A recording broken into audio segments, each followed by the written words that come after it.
And I am back with another episode with Albert Defense. Check out these clips before the episode starts rolling, discussing music, guns, state of things, everything. Bam. Let's get to it. Who fucking cares? Not making money off the podcast. Brought to you by Albert Defense Radio. Yeah, Albert Defense. Oh, man. Who the fuck isn't drinking enough water? Maybe I'm crazy, dude. Maybe I'm crazy. I get a lot of Irish feel. I get a lot of Irish, feedback. I don't know. Maybe it's just me. I think it might just be you, Max. Probably so. Wake up and, you don't resign yourself to the fact that this stuff is going to pass through. But if it does, you're going to have to change your mindset.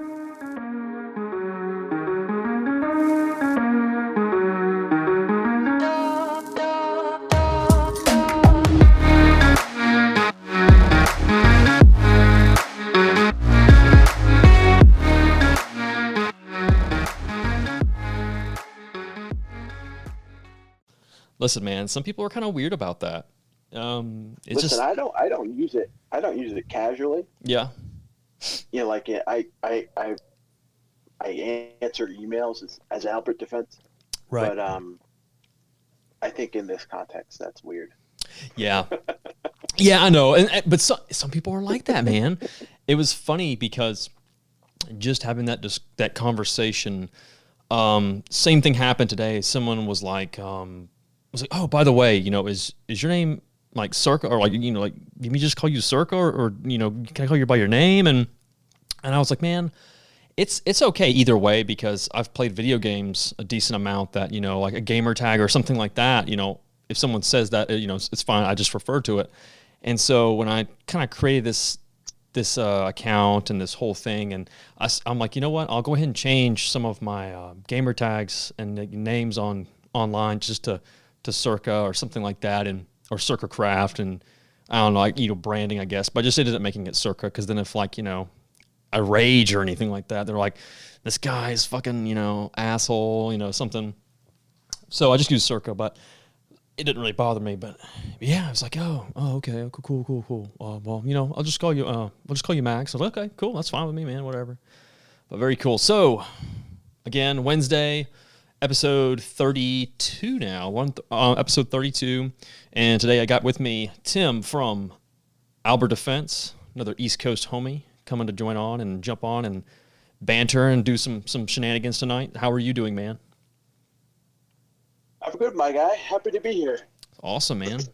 Yeah, we've been kind of chatting it up, and it was funny. I think when we first chatted, man, I must have just been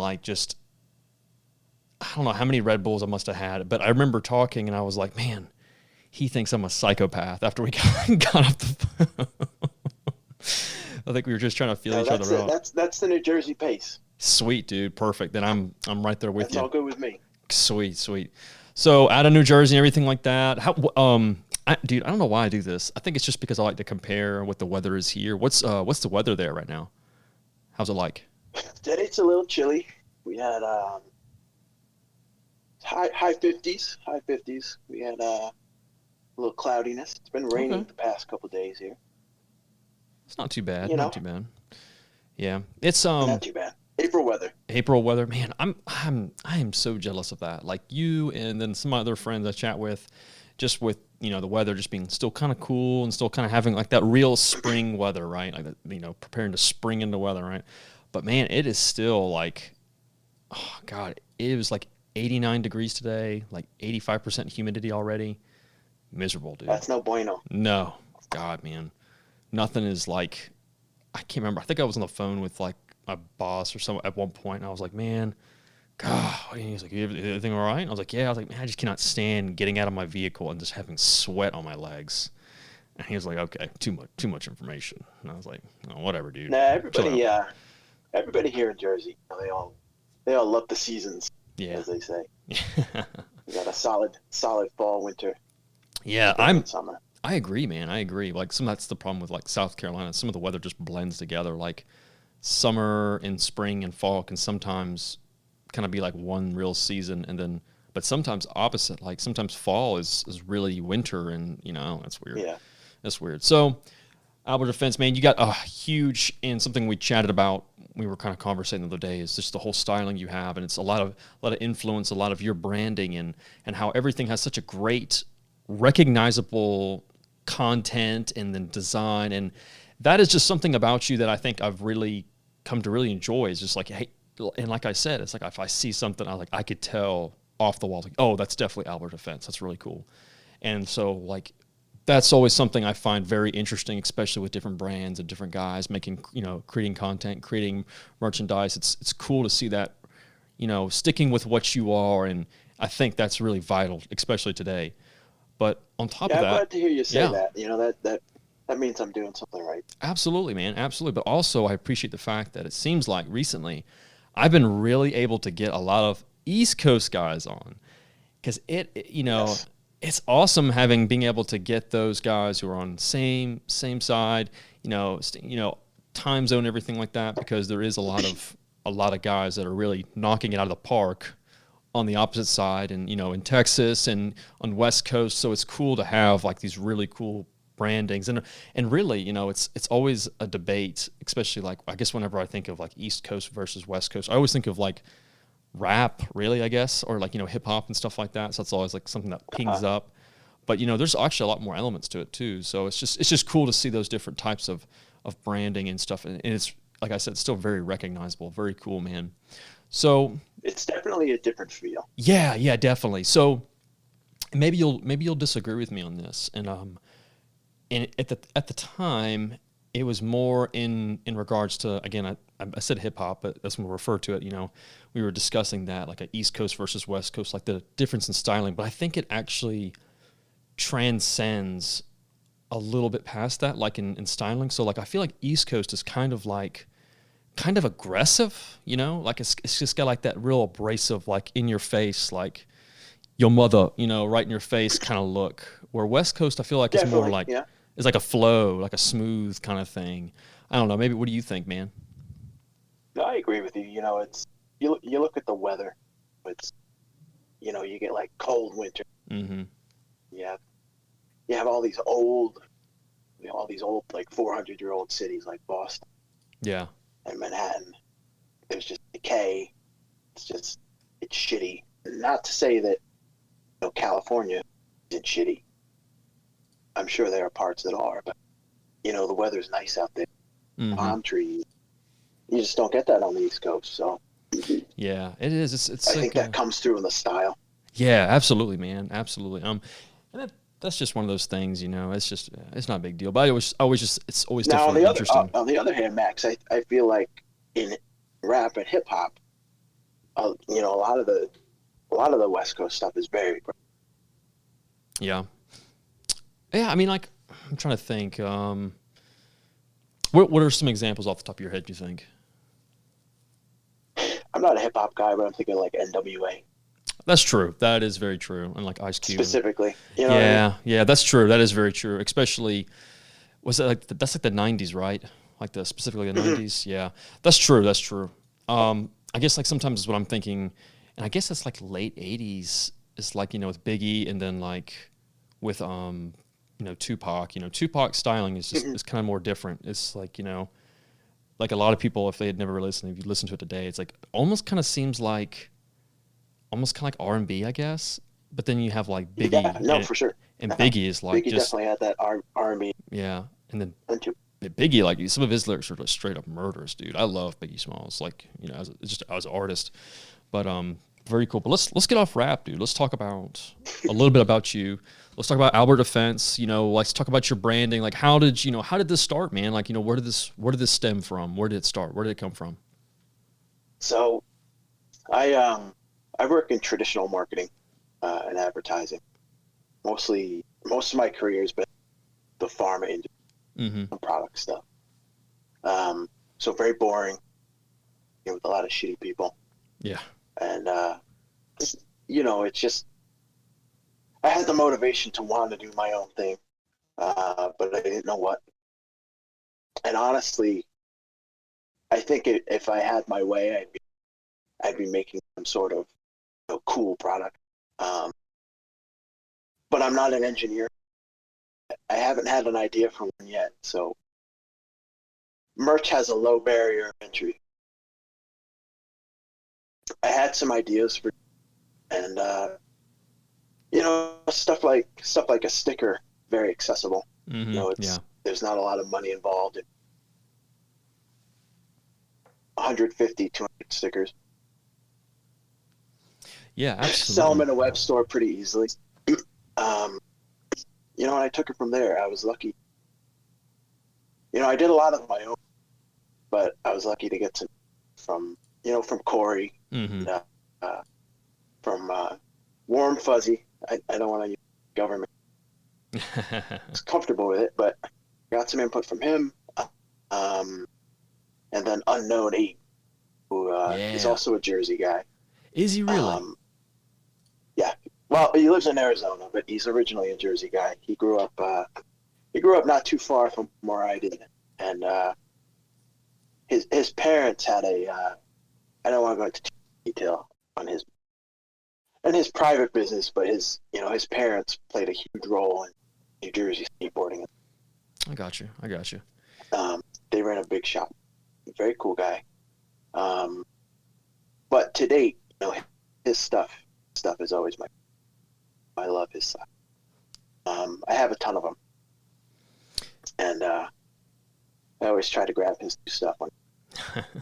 But so I was very lucky. I had people giving me some good advice, pointing me in the right direction, and I just right from the get-go, I had a lot of fun doing it. So, it wasn't a slog. It didn't feel like work. I was excited to put out new stuff. If it sold well, it sold well. If it didn't, it sat around for a while, but it eventually sold out. Yeah. Eventually, you get your stuff to more people, and they post it and you share it, and some people with bigger followings get your stuff. Corey was awesome. Once he started putting out some of those, I forget which model, but it's his first rifle bag he did.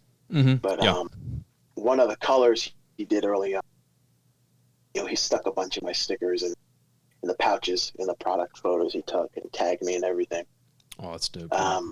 Little stuff like that. People with bigger followings than you doing you a solid.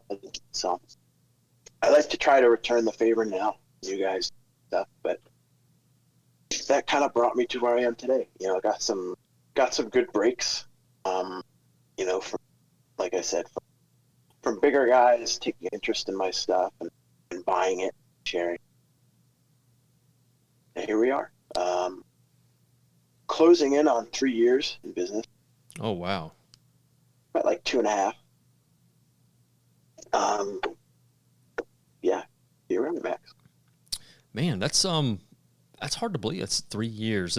Did the 3 years pass really quickly? Like, does it seem like it was just yesterday? They did. Yeah.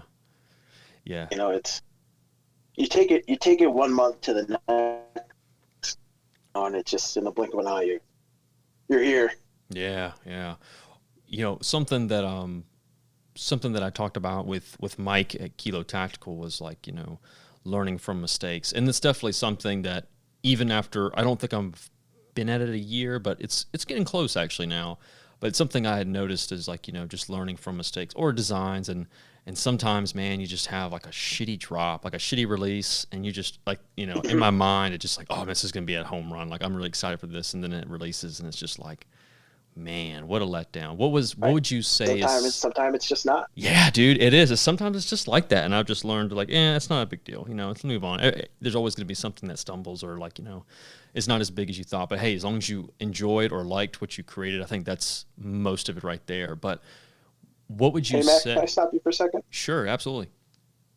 You got quiet all of a sudden. This one, I'm not sure if it's on your end or mine. Did you change anything? I was noticing some echo on my side, I think, and so I did change one setting, but let me see here. Give me 1 second, and I'll make sure it comes through correctly. Let's see. All right. How about now? Is that better? A little better? Yeah, a little better. A little better right there? Yes, there we go. Sweet. Perfect. Okay. Yeah, it must not be translating all the way through, but there we go. Cool. Okay. Let's see here. 13 minutes. I'll make a little note real quick. So anyway, so you were saying, yeah, you know, sometimes you have stuff that just isn't a hit. Yeah. So is what I was going to say is, what would you say is one thing that you released that was a little bit of a disappointment on your side, or you think was a disappointment? You know, I think the first thing that really was kind of failed to meet my expectations for a couple months. You know, sales had been increasing steadily month over month, ordering more and more product. I'm not into the 15-second sellout. Yeah. And I'm not saying anybody's not perfect, but I think in a perfect world, you know, I'd have stock that lasts at least a week. You don't want stuff lying around, but you know, I want to give people a chance to buy it. Yeah. So months would go by. I was ordering more and more stuff at the time, and I had a really awesome design for a Murphy's Law rip. And that's, for any listeners that don't know, Murphy's Law is an original New York hardcore band, and they had this awesome tea called the Killer Beers. And it's just like this cartoon beer can with like superhero arms and legs. And I did a rip where the beer can was replaced with a Vietnam era smoker. You know, I thought that was the fucking, you know, I had it professionally done. You know, it was beyond my artistic ability. Sure. A ton of these slaps. And it was my first tea release in black and white. Everything up to that point had been all black. First 2-color release, and I was really stoked about it. It was kind of making this commitment to really focus on New York, Coast, New Jersey.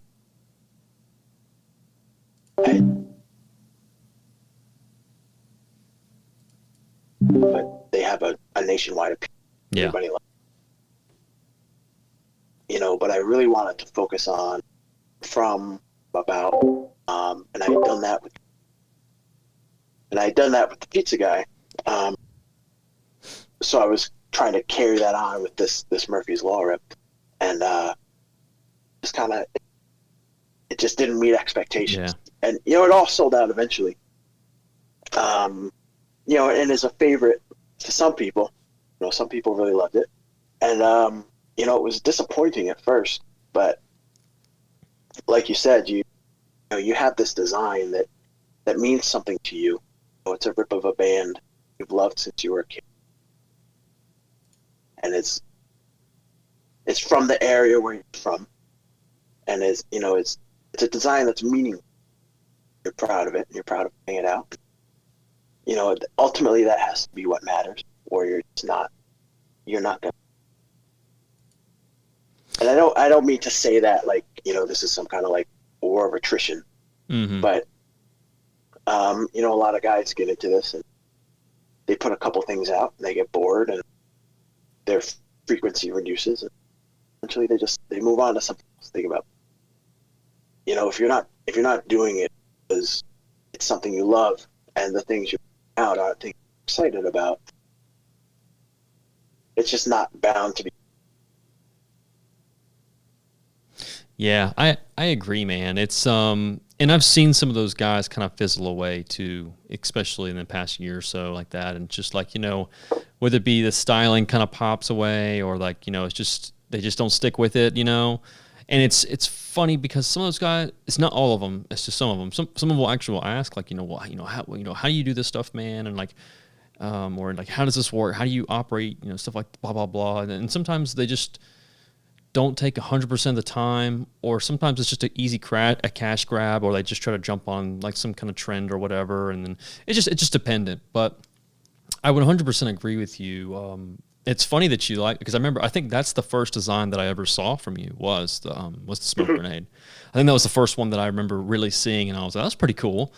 Like, you know, that was just what it was. You know, I just remember seeing it. But yeah, it's funny how that works. It's kind of like this. I had a similar instance, and I kind of overcomplicated it myself. Like it was my fault. I messed up on something, and it was specifically my first hat. And I wanted it, like, all I could think about the whole time was like, it has to be perfect. It has to be perfect. And I was like, it took me forever to figure it, like, finalize the design. And then, like, when I finally decided on the design, then I was like, man, maybe I need to change the colors. And I just tinkered too much. Like, I overthought the process, and I ended up, and like very similar thing where like it released, I felt pretty happy about it. I was like, finally, I felt relieved that it was finally over more than anything. Like, I'm finally done with this thing. I'm happy with it. It's good. And like, I barely sold any. It's like same thing. And I was like, just devastated. And I was just, very earlier on too. So when I say earlier on, obviously like the second month or so, after everything had been selling out really, really well.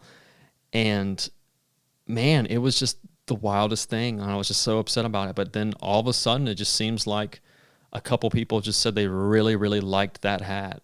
And then like, it just started, people just started buying it up. And like, now people want that hat more than like the newer one that I thought would do even better. And then it didn't do as well.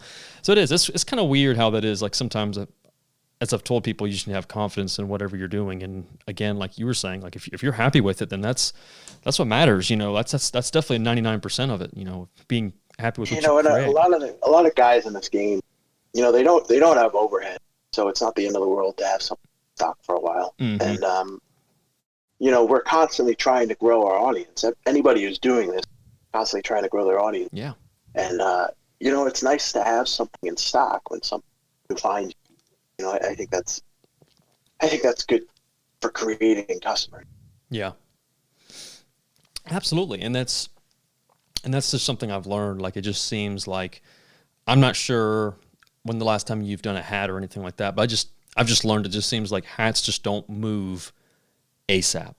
Like, they just don't move really, really fast unless your name's Corey. That's probably the only exception to that rule. Or I guess maybe Forward, I guess. But, it's just... But everybody know those guys only make like 20 hats. Yeah. Hilarious. That's what the comment section tells me. Yeah, I know, right? That's same thing like with Superior Defense. Like, not Superior Defense, Spirit of Systems, I joke around with a couple of those guys like all the time. And I remember like one time I'd ordered something and I was actually late. I completely forgot about it. And I was like, oh shit. And I was like, I need to go get that real quick. I was like 45 minutes late and everything was still available. And I was like, cool, sweet. I got everything I needed. No problems. And like, so I go back and I just, like an hour or so later, I was chatting with someone and they were talking about the comment section. And I look at the comment section and it's just like, come on, like, come on, guys. So it's just, yeah, like you said, it's just like the typical comments like, instead of posting pictures, maybe you guys should make some more, blah, blah, blah, or hire some more people. It's like, dude, man, chill out. It's like, good God. Sucks to suck, man. Yeah, just have and I think it was Corey who snitched out on the best technique on getting a drop, having an account already, and then having like your credit card information, already plugged in. I was like, oh, thanks, Dick. Yeah. I don't think you can on albertdefense.com, but if you can make an account, that's the way to do it. Yeah. And that was something that I was like the one thing I wanted to make available for me at least was Apple Pay. And like, for me, I've learned that just simplifies the process. And I know that sometimes if you just keep the process simple, that will just allow people to be like, okay, cool, I can just do this and I'm done. And that's it. And so like, it's not like, obviously not a majority of people are using it, but it's there if they do. But yeah, absolutely, man. Absolutely. So what's been your latest release? Like, I've seen a couple. You've been teasing a couple designs recently.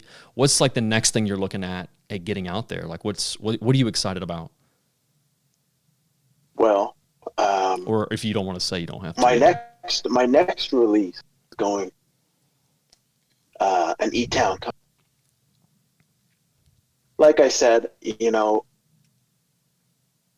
with that Murphy's Law rep, I was trying to narrow myself down, to my root, to what I'm in, to where I'm from. I think the E-Town concrete rep is the culmination of that, because here we have a band that many people who are not from New Jersey. So it's going to be extremely niche. Yeah. But the artwork is awesome for it. I had my buddy Chris do it. So I'm really excited. Tees, stickers, some crew neck sweatshirts. Very cool. So that's something I'm looking forward to. I think it's an expression of my personality and what I do. I think more than any other to date,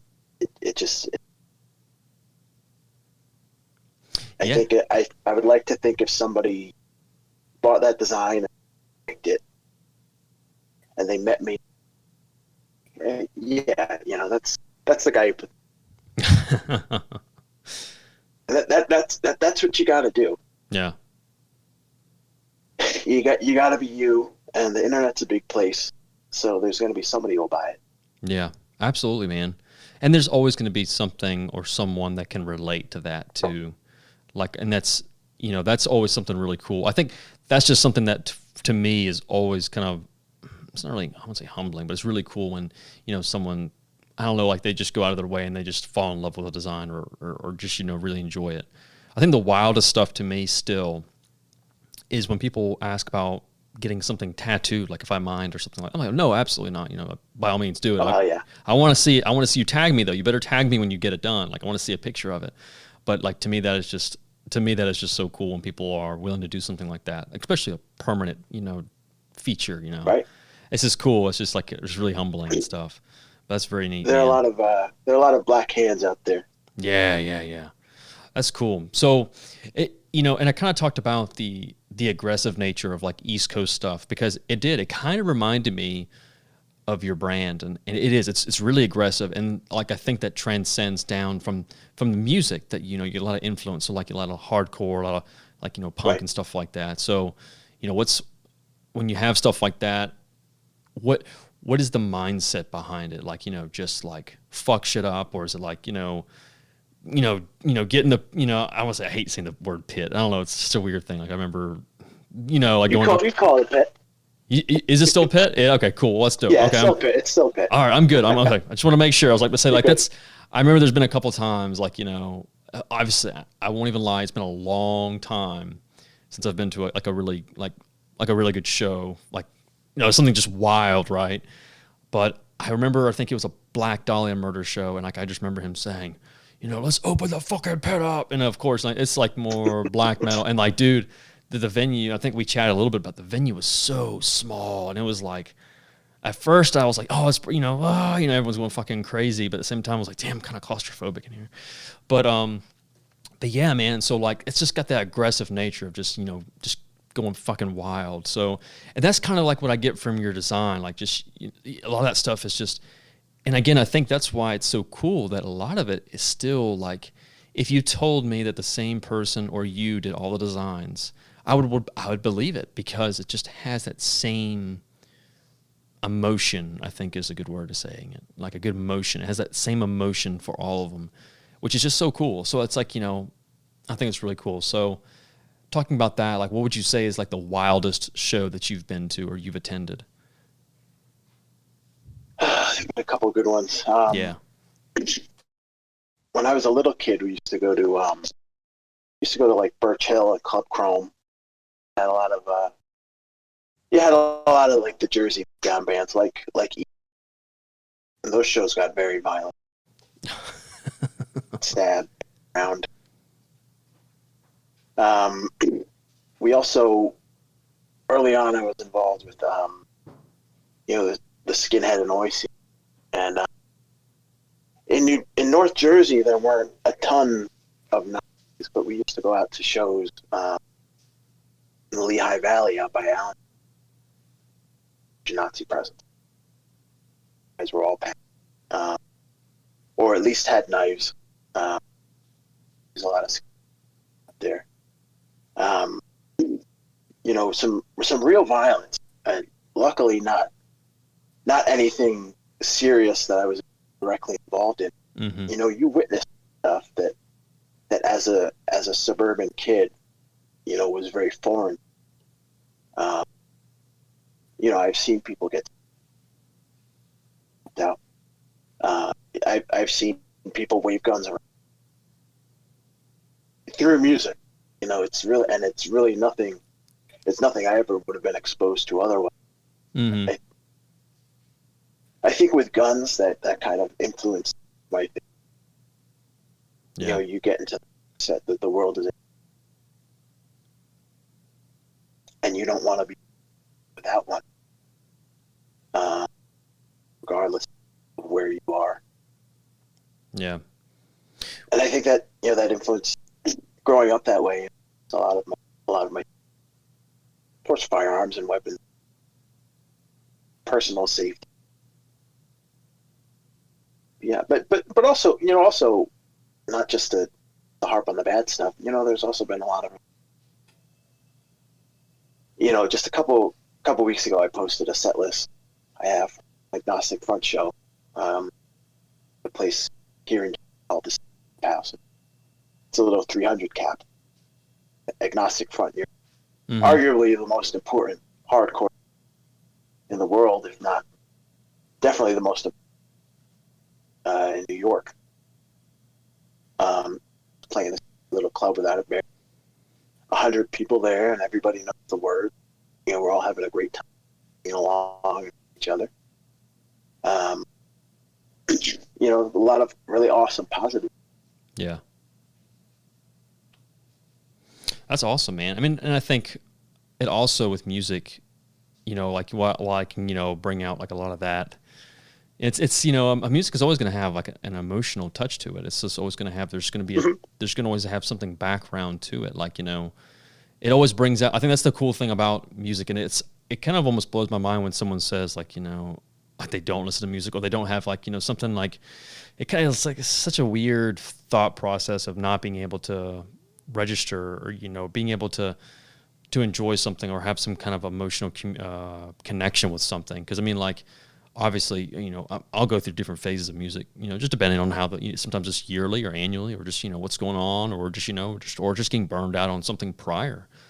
But it just is, it's really cool. I guess when people are just able to have that connection and, it brings people together, especially. Yeah, it's been something that's been very important. Yeah. So I try to include it in what I do.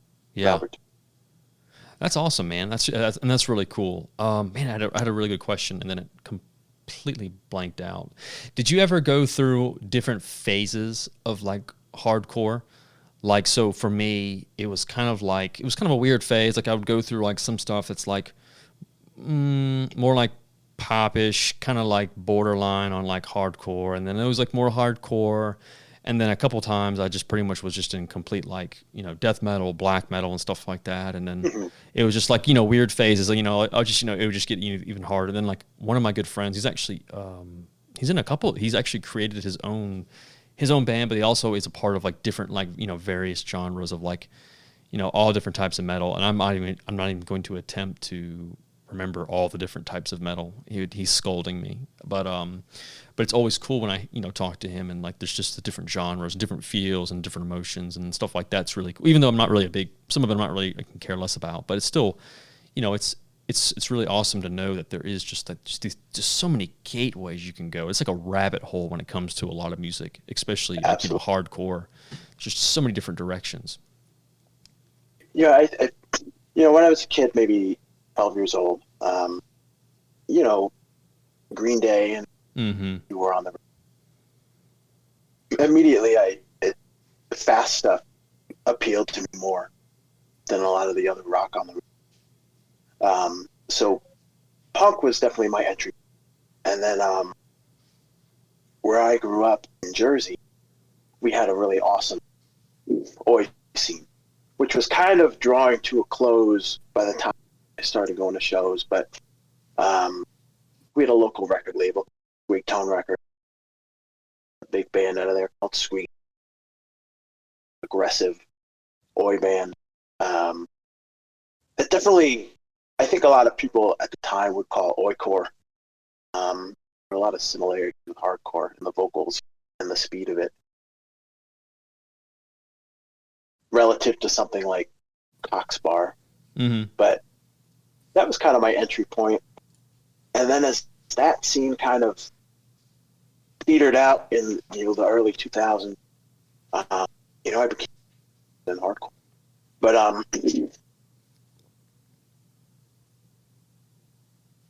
I think initially, because I came in through punk, I was interested in fast hardcore. So like the first generation, Flag, Agnostic, stuff like that. But at the time in New Jersey, the real popular stuff was heavy hard beatdowns, which at the time I was not. But that's what all the shows were. So you go, friends are, and you get exposed to it, and it grows on. That bands like E-Town, the upcoming Rip is, were big then. NJ Bloodline. That stuff grows on me. At the time, I really hated pop punk. I hated stuff like Saves the Day, bands like that, which were Jersey. But after the fact, I grew to really love them. Put out a lot of. I have in concert.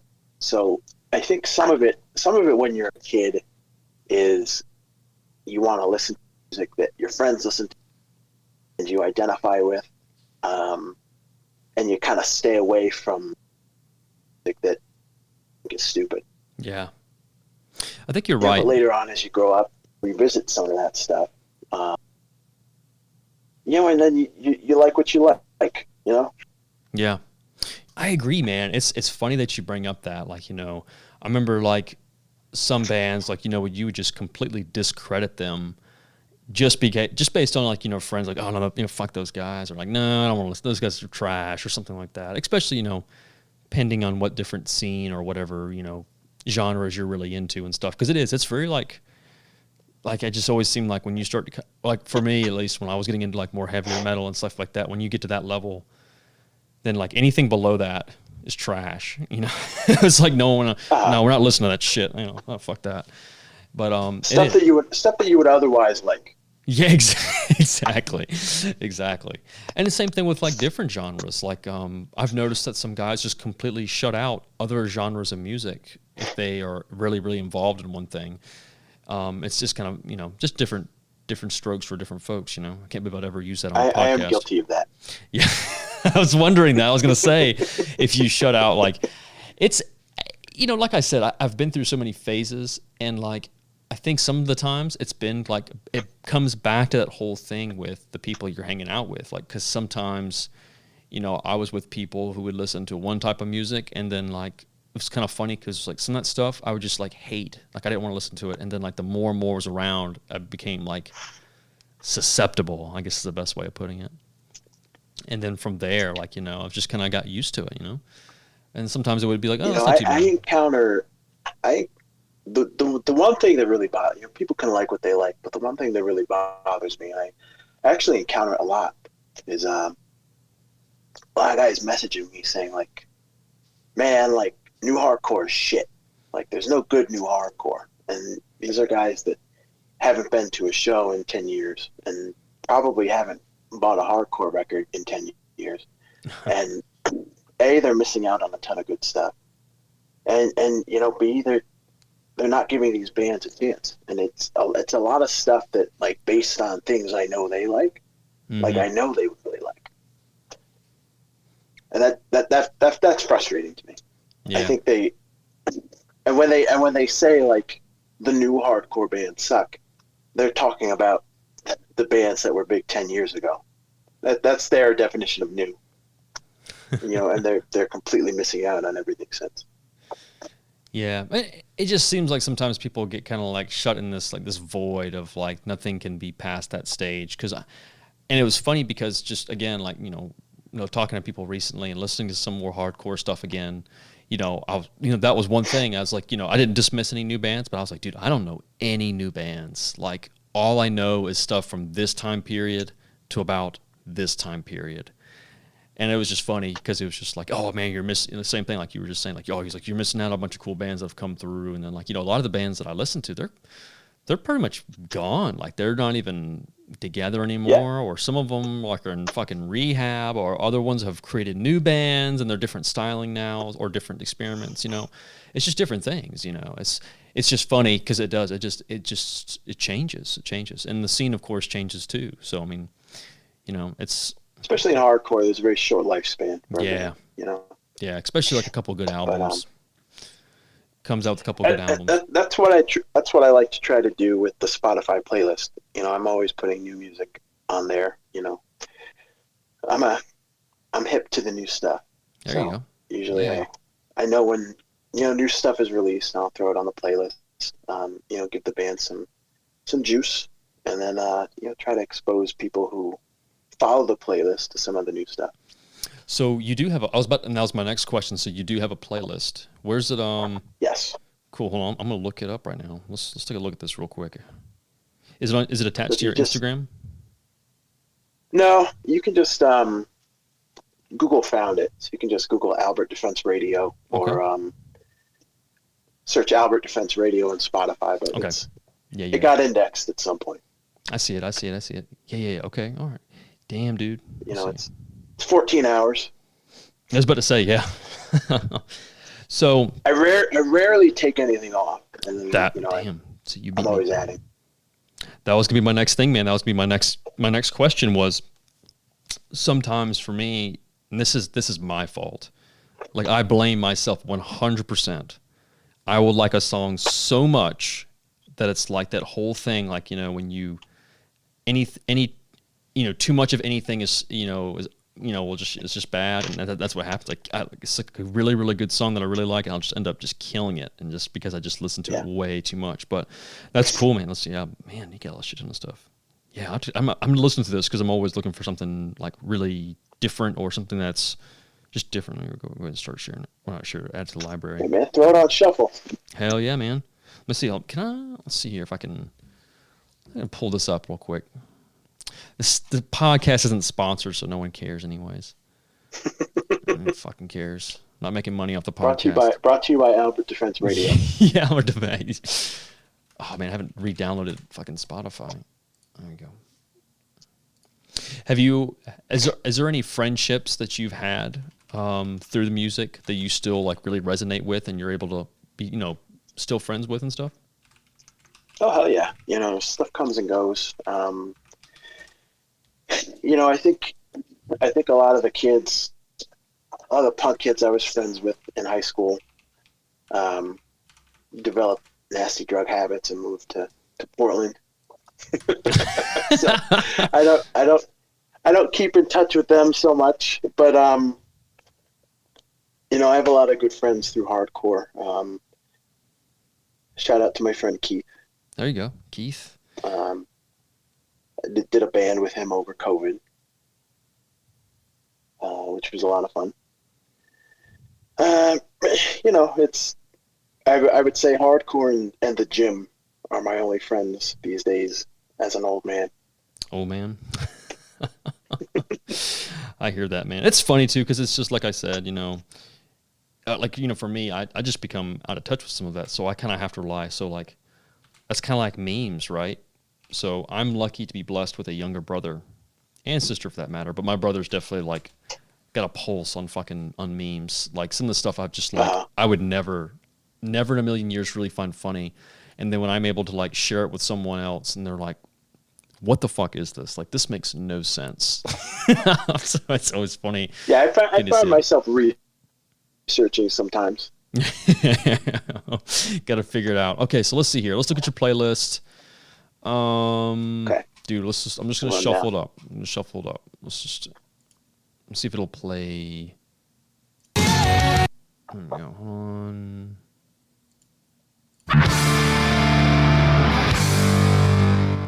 Can you hear that through yours?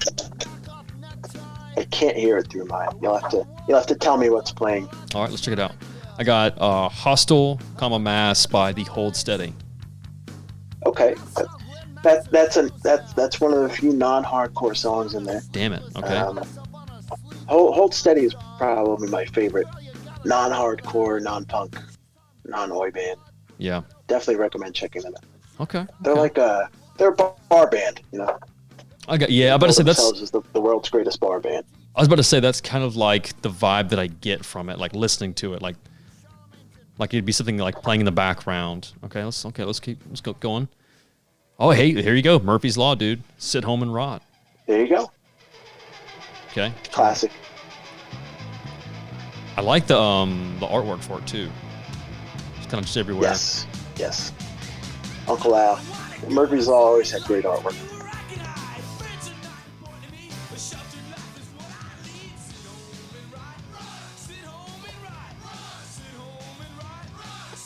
They had a different vibe from some of their contemporaries. They were kind of like a party band. Yeah, I was about to say, and that's exactly right. Yeah, and that's what I'm getting from it. It's like a lot of that party, like. All right, okay. We'll keep going. I'm gonna do a couple. We got The Brass, Tear It Down. Awesome. That's one of Oi was definitely dead for a long time. And then when the Brass came along and started putting out, records, they were the first new NYC Oi band that people were excited about. And their bass player Simon recently died. Rest in peace. Damn, rest in peace, dude. But man, I remember when their first records came out. It was so exciting. Everybody's talking about them. Mm-hmm. The music was so good. I have a couple tracks from them in there. Yeah. Do you find, like, what I feel like listening to some of this stuff, I get a lot of, maybe I'm crazy, dude. Maybe I'm crazy. I get a lot of Irish feel. I get a lot of Irish, like, feedback. I don't know. Maybe it's just me. I think it might just be you, Max. Probably so. When I say agree with you, but when I say Irish, I think more of like blue collar, working class, poor ass sure, Irish folks. Like that's what I think. Not like fucking. What is that? It's like one song by. Never mind. I'm just gonna. All right, moving on. Here we go. Anyway. Yeah. Anyway, before I stumble again, Working Class Blues by Mob Mentality. Okay. A great song. They're another Oi band. Yeah. All right, so for this last song, I'm gonna let it play for a couple more seconds. But why don't you give me one, dude? Like, what's throw a song to me that I should throw on. Eliminator by Agnostic Front. All right, let's see. Let me find it. Well, I'll probably just search it. You love this. Turn this one up, Max. Feel it in your throat. All right, let's see here. All right, here we go. I really like the artwork for this too. This album, at least. Cause for Alarm. Yeah, okay. Mm-hmm. Great artwork. All right, I got it turned up, dude. I wish you could hear it, man. See, tell me if you can hear this. I've heard it enough times. Oh yeah. Can you hear now? I can't. Unfortunately. Son of a bitch. There's a way, but I'll take your word for it. Yeah.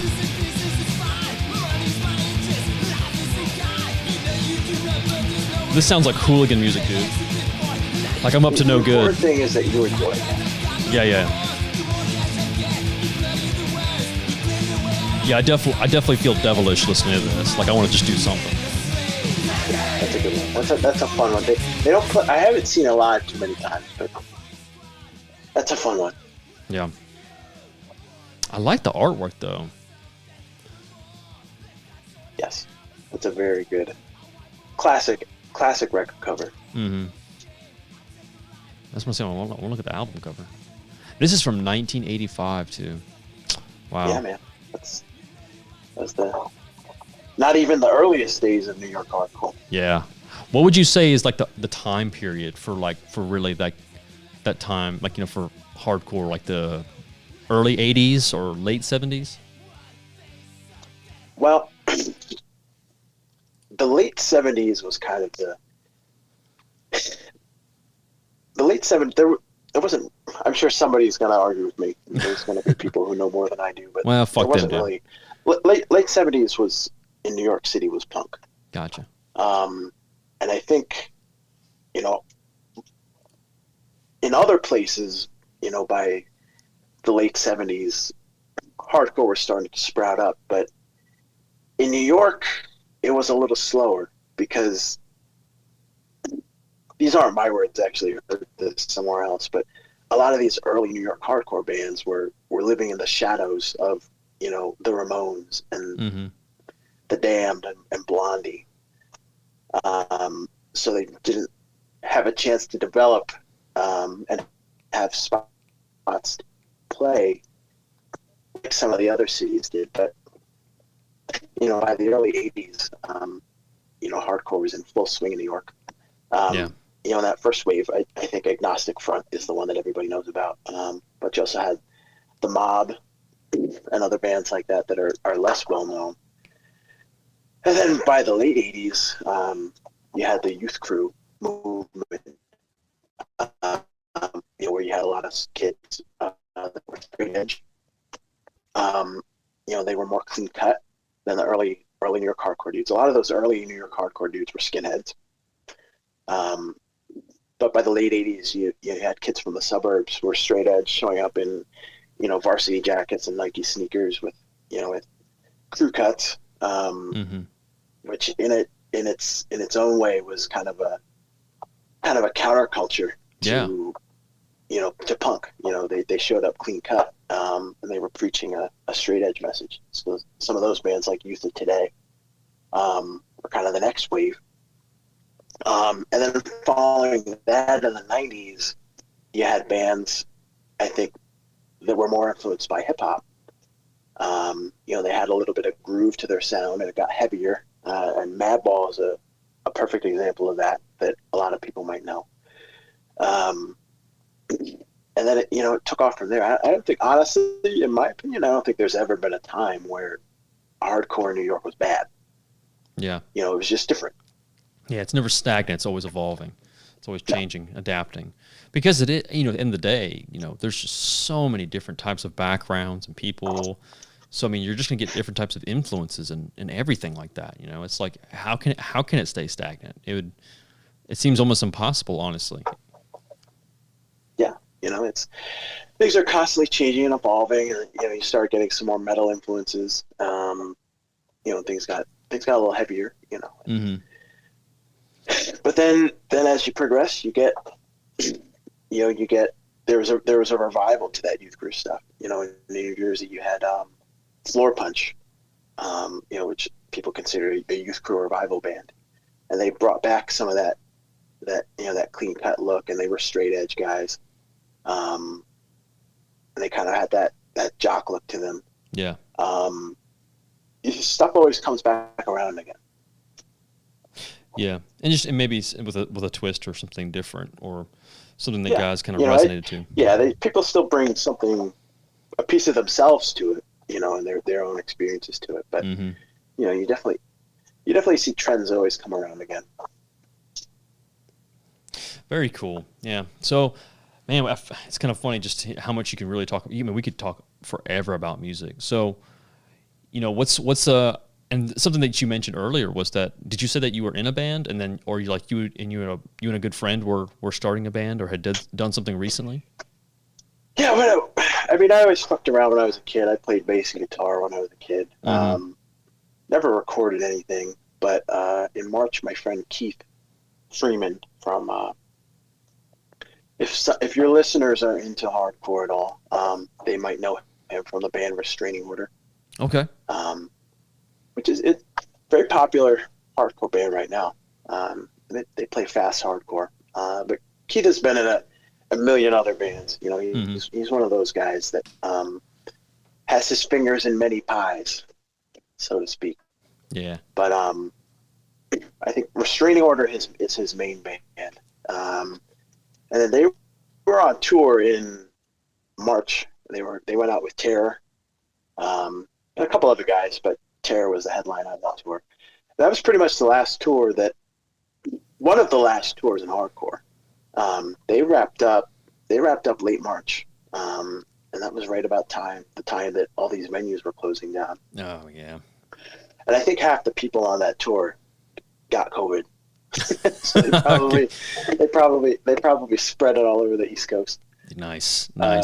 But so he was sitting around at home. He got laid off from his job. He was on unemployment. And he was sitting around, and we were texting back and forth a lot. And he knew that I kind of came up in the Oi scene, and a lot of those New Jersey bands were a big influence on me. And an Oi project is something he had always wanted to do. So he asked me if I'd be into it. And half the time when anybody has an idea for a band, you're like, yeah, sure, yeah, whatever. Yeah, I'll be down. Let me know. And then usually that's where it dies. But a couple weeks later, Keith got back to me with some riffs and some songs he wrote. He asked me to do vocals on them. So I wrote I wrote a couple of sets of lyrics. And then I think we emailed shit back and forth to each other until we got it where we liked it. And then by late May, beginning of June, Will Hurst, who's also in restraining order, offered up his studio to us up in West Springfield, Massachusetts, Gateforce Studio. Shout out to Will. Very cool. He gave us some free recording time, and Keith laid down guitar and bass, and Will did the drums for us. And then our friend Dylan from he's also in a popular band. I'm drawing a blank right now. We'll come back to it. It'll pop. You're a popular dude. Yeah, our friend. Our friend Dylan from The Fight from Long Island. He came out and he did leads on it. But the band is Intimidation, and we put out demo 2020 on Mr. Face Records. We released that. We initially released it on Spotify, and it got a lot of interest. So Jesse here in Jersey, Jesse Fleury from Mr. Face Records, offered to put it out on a cassette. And I think we did that in September. The first press of that cassette sold out. Then we did another run on cassette. That sold out. And then we had a guy, Alex, from Germany, with Try and Stop Me Records, is the name of his label. He offered to put it out on vinyl, on a 7-inch. So we took him up on that. And that came out a month ago. So that's sold out in the US, but you can still buy it in Germany now. Shipping isn't too bad. I think it's like $8, but shout out to Try and Stop Me Records. But very cool. It was fun. It was, at a time where, if you're really into going to shows and hardcore and all that stuff, 2020 was a time where it kind of all ground to a halt. Yeah. So it was fun to have a project where you're still involved with this thing that you love and is important to you, even though you can't go to a show. You can still be actively doing something and participating in it. For sure. It's been a lot of fun. We got a lot of positive feedback from people. I think we'll probably write some more stuff and maybe release another record in 2021. Very cool. I'm about to say, so while you're kind of covering over it, I was pulling it up too, and so that one design that's a part of it too. I've seen that a lot on. You've posted a decent amount, and I didn't realize that's where it was associated with. And maybe I just didn't pay attention, but very cool. Keith drew that. Keith drew that design. I did the layout for all the packaging and the promo stuff. Yeah. Very cool. What's the good of having an Instagram following if you can't use it to push your shit. Shit, I know, man. It's exactly right. It's exactly right. So let's see. Do you mind if I play one of the songs? Sure, go right ahead. All right, let's see here. Let's pull it up. I thought I had a Spotify open. Of course, I accidentally closed it. Isolation's my favorite. Isolation? Okay, that's what we'll play then. That's your number 2 song, at least based on the popularity on the Spotify. Let's see here. There we go. Sweet. Okay.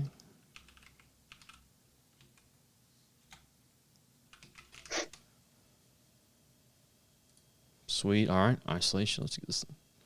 And this is you on lyrics, right? Yes, I did the vocals on this. Dope. I'm not actually talented enough to play an instrument. Dude, I'm the same way, to be honest. It's tough, man. It is. It is. It's tough to do well. Dude, this doesn't sound anything like you, bro. But I'm yelling. Yeah. So.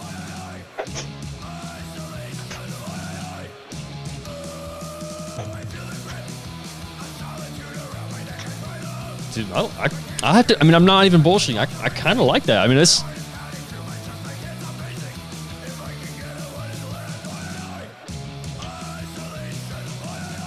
Well, it's very kind of you to say that.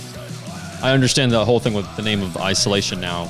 When you're talking like all the COVID and doing something like that, like okay, now, kind of just like hit me in the face because I was just just listening to it, but. Yeah. I mean that those lyrics were written in April of 2020. Yeah. So I think everybody has reached the conclusion they're going to reach about COVID. So we won't go into that, but I think No. I think even the biggest conspiracy theorists were a little freaked out in April. Yeah. No, I mean, absolutely. I mean, there's always. I mean, like I feel like anyone who watches a couple of movies or has any kind of relation to stuff like that, it'll freak you out some, and Right. you just don't know what's happening. You just don't know what's going to be the next step or what's going to happen next. And 28 days later. yeah, no shit, dude. Like man, you just don't know. You just don't know. I mean, dudes were losing it like years ago, eating bath salt and like going crazy. So I mean, shit, you have something like that, Bath salts. dude. That's a blast from the past. Yeah, right. I remember hearing about that a long time ago. Like, and then like, what was one drug? Waka or something like That's that. that Florida shit. Yeah, dude. Listen, I'm sorry, Florida folks, but you guys just get like the brunt end of the stick every single time because you guys are always like the test dummies. It seems like for these crazy fucking drugs that just make people do crazy fucking things. It's just the nature of the beast. I'm sorry. It is what it is. You guys, you hear it so many times that there's a reason why at that point. So that's your lot in life. Yeah. I mean, just wear, like, some people at this point just wear as a badge of honor, and honestly, I respect it. So, is what it is. I respect nothing more than being proud of where you're from. Absolutely, I agree. It's kind of a weird thing when people.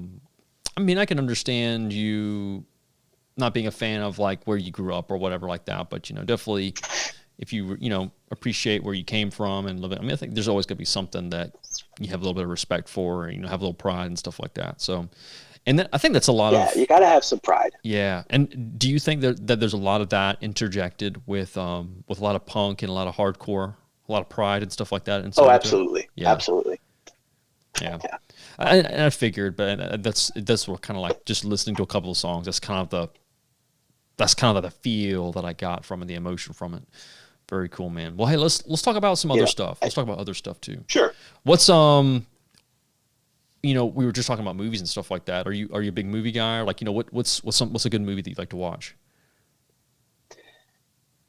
If not, I'll just switch gears. So I like movies. I wouldn't necessarily call myself a movie guy. So I'm not, but I do have some favorites.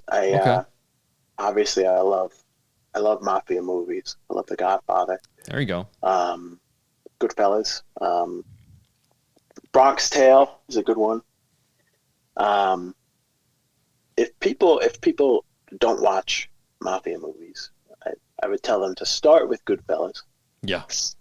Because it's very attention grabbing, and it moves well. And then after you watch that, if you like that, watch The Godfather. It's because that's a slow burn. I think that's the greatest movie ever made, but it's a slow burn, and so it's very easy to lose someone's attention if they're not invested in it at all. But yeah, I remember watching it for the first time a long time ago, and like it was like one of those things where I wanted to like it, but I didn't really understand a lot of what was going on, and I was young, so I rewatched it again when I was a little bit older, and that huge level of appreciation went up, and it was just impressive. Like obviously the first one with Marlon Brando is just incredible. You know, it's just a fantastic movie. And the second one's very good too. I didn't like the third one quite as much, but the first two were just the third one's garbage. Yeah, the first two are just fantastic. Goodfellas is a great movie. I think I actually watched that not too long ago, and man, honestly, it's so funny. But Joe Pesci is just so fucking funny. Like even in a serious context, he's just such a great guy. Like I don't know. He plays the most iconic guy. What was there was a really funny role in there that was a part of with Joe Pesci, but the funny thing was it was actually based on a true story. Man, what was it? Hold on, I'm gonna look it up. Joe, in Goodfellas. I think so. Yeah. Okay. It was the one scene in the bar. Funny how? Oh, damn it, dude! I just quoted it like the other fucking day.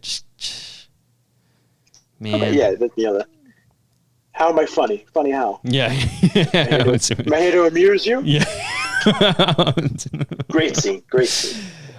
There was something, I can't remember where it came from. It might have been like Reddit or something. I don't know. I can't remember. But apparently that was actually based on a real event that had happened that he had heard about or he was involved in or something like along those lines where a mob member had said that.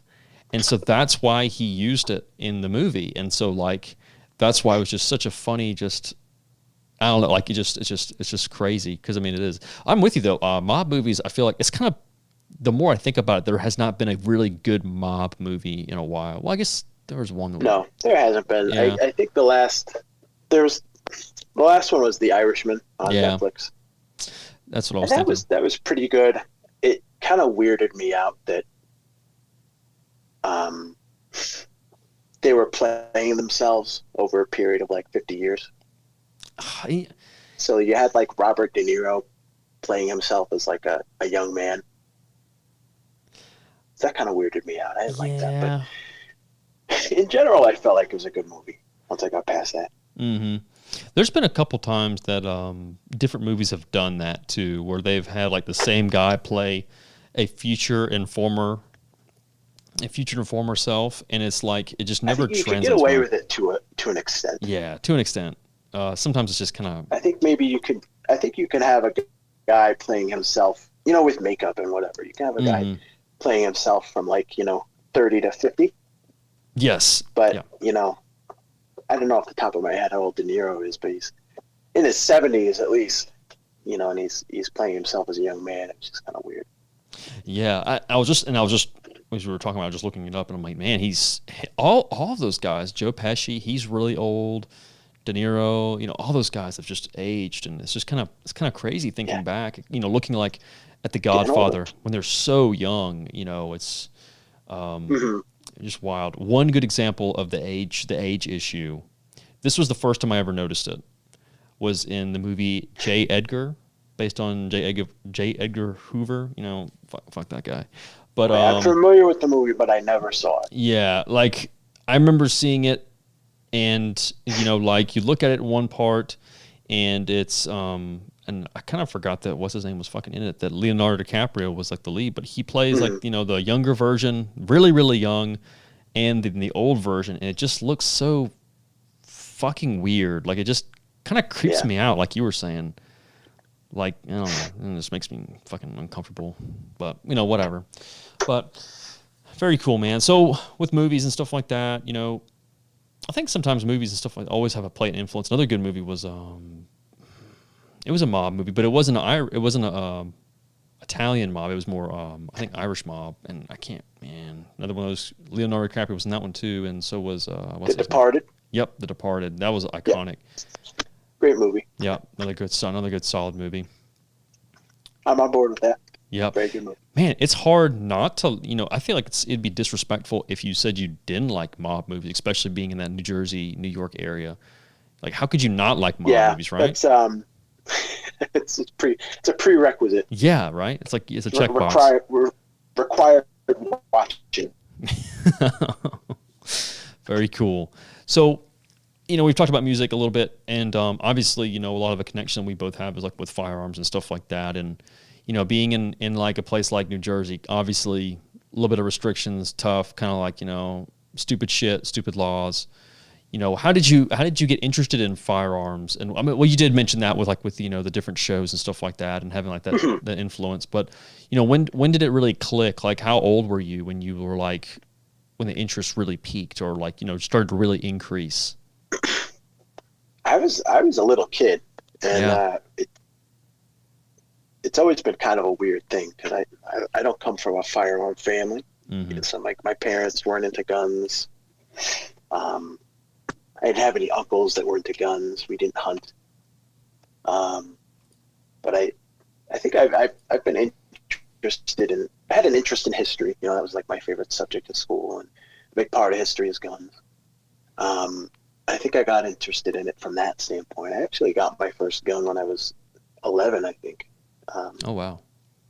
A Marlin 22, and it's something I was just super interested in, and I wanted one. And I guess I was lucky to have. I guess it's kind of like a weird ask when like a firearms family when you're 11-year-old kid tells you they want to buy a gun. But like my dad in New Jersey, to buy any gun, you need to get a firearms purchaser card or a firearms ID card, and you have to get that from your local police department. And I mean, obviously you shouldn't have to get it at all, but yeah, it's a pain in the ass.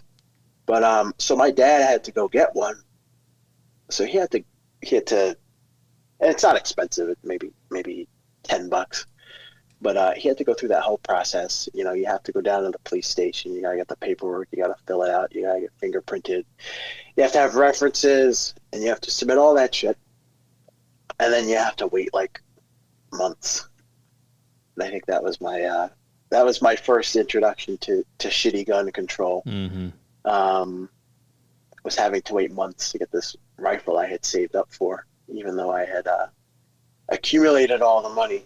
But eventually the permit did come through, and he bought it for me. It was a Marlin 22 that I still have. And then I never shot it because my dad had no idea where to go to shoot it. But so I kind of sat in the closet for a while. A couple times we, went out shooting with a friend of his that was a cop. Mm-hmm. So we went out shooting with him, and then I think probably around 14 or 15, I got a lot more into it. We got a grant from the CMP. I shot a couple matches. We joined a local range. If anyone listening has ever purchased a grant from the CMP, it's kind of like a weird process, but you have to donate money. I might not be remembering this correctly, but the whole purpose of the CMP is to promote marksmanship. So you have to like donate to like a grand collector society, and you have to prove you're like a member of a shooting club, and belonging to a range counted. So we joined this local range that wasn't too far from our house, as part of the process for getting the grant, and then you send in a check for your. I think they were like $500 at the time. Yeah. For a. It wasn't rack grade, but it was like it was a shooter. A good bore, solid bore, but not parts matching. I shot the shit out of that, and then my dad had at that point had gotten super into guns on his own. And he started buying a ton of shit. He was a pistol guy too, like I am, but he had a bunch of SIGs. He loved SIGs. Like any other boomer, he had a couple 1911s, and then You have to have one and at then some point, right? yeah, you I gotta mean, have you one. have to. So I still It's he passed a couple years ago, but I inherited his gold cup, which was his favorite, and then, yeah, man, it's a nice shooting gun, that's for sure. It's it's it's difficult to not hit something with that. yeah. And And my mom's father had a bunch of guns. Like, he wasn't big into shooting, but he had guns. So we ended up getting a bunch of those. He had a Mauser 98K that he brought home from Germany, and he had a 67 Colt Python. oh Not shit. 67, 69 Colt Python that he bought new from the gun store in 1970. So we got that too. So my dad got really into guns on his own, and and then later on, once I was old enough to buy my own, I started getting into Glocks and ARs and the more modern stuff. And now I'm back to FUD guns. My last purchase was the 642 that I put in everything these days. I'm a big fan of it. But now I'm back to FUD guns. Come full circle. Yeah. It's like, what was it? There was a comment that I saw just not long ago, and it was like someone talking about. I think it was like have a kid, and it was like you're in diapers twice in your life, so it's kind of like you deal with FUD guns twice in your life, so it's like you start off with them, you kind of fade away from them, and then you kind of come back later on. Why do you say that is? Is it like the simplicity of the elegance of them? Because don't get me wrong, I mean, like, I still think 1911s are such a cool platform, but for me, it's just kind of hard for me to dedicate money or time just because I don't know. It's weird. I've come close to several times to buying like a really nice 1911, but then it's just like, I'm just gonna wait. Not worth it. I mean, from my standpoint, so I'm not like I don't do carbine classes. Mm-hmm. I'm not super into running a chest rig and doing AR drills.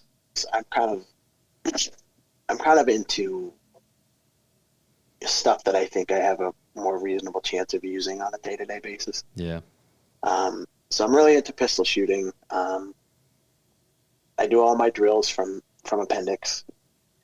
I have a plate carrier from Spiritus, but it's slick, could be worn under a jacket. So I think I'm at the point in my life where I'm very settled on what stuff I like to use. I have a Glock 17 as like a nightstand gun, and then if I were to carry, because Max, carrying a pistol in New Jersey is illegal. Really? Basically, I would carry a Glock 26 Appendix. So like I'm settled on the equipment I like to use. Mm-hmm.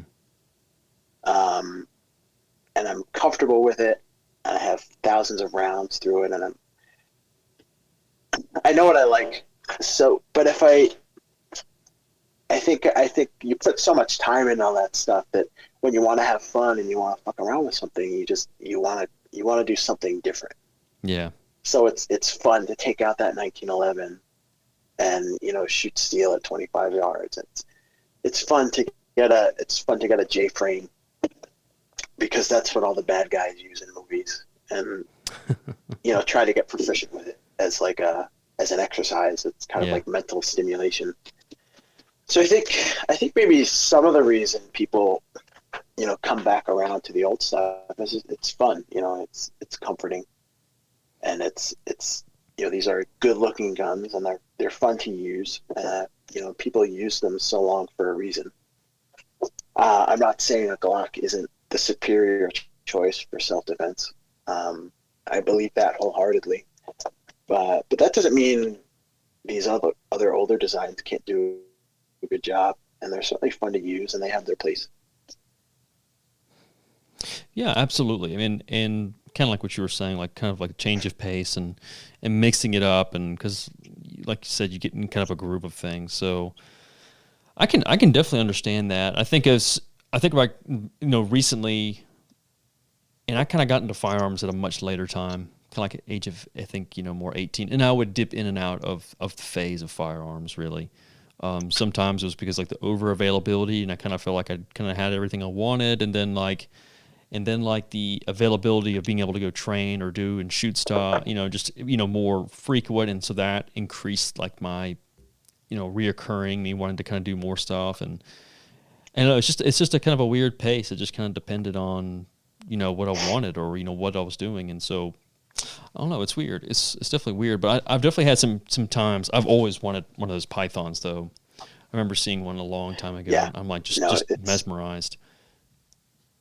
It's badass. I try not to shoot it much because it's an heirloom, Mm-hmm. but I do take it out every once in a while. It's a lot of fun to shoot. It's just, and those old Colts, they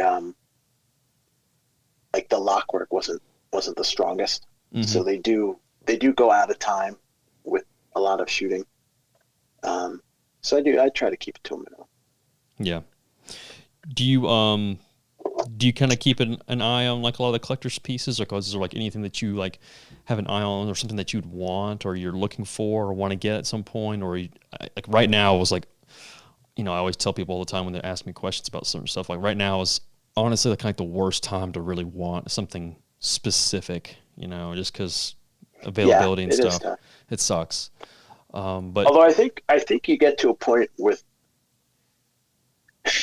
there's a shortage right now because you have a lot of new people getting into guns, mm-hmm. which is awesome. Yep. But if you, I don't know if that's impacting the higher end as much.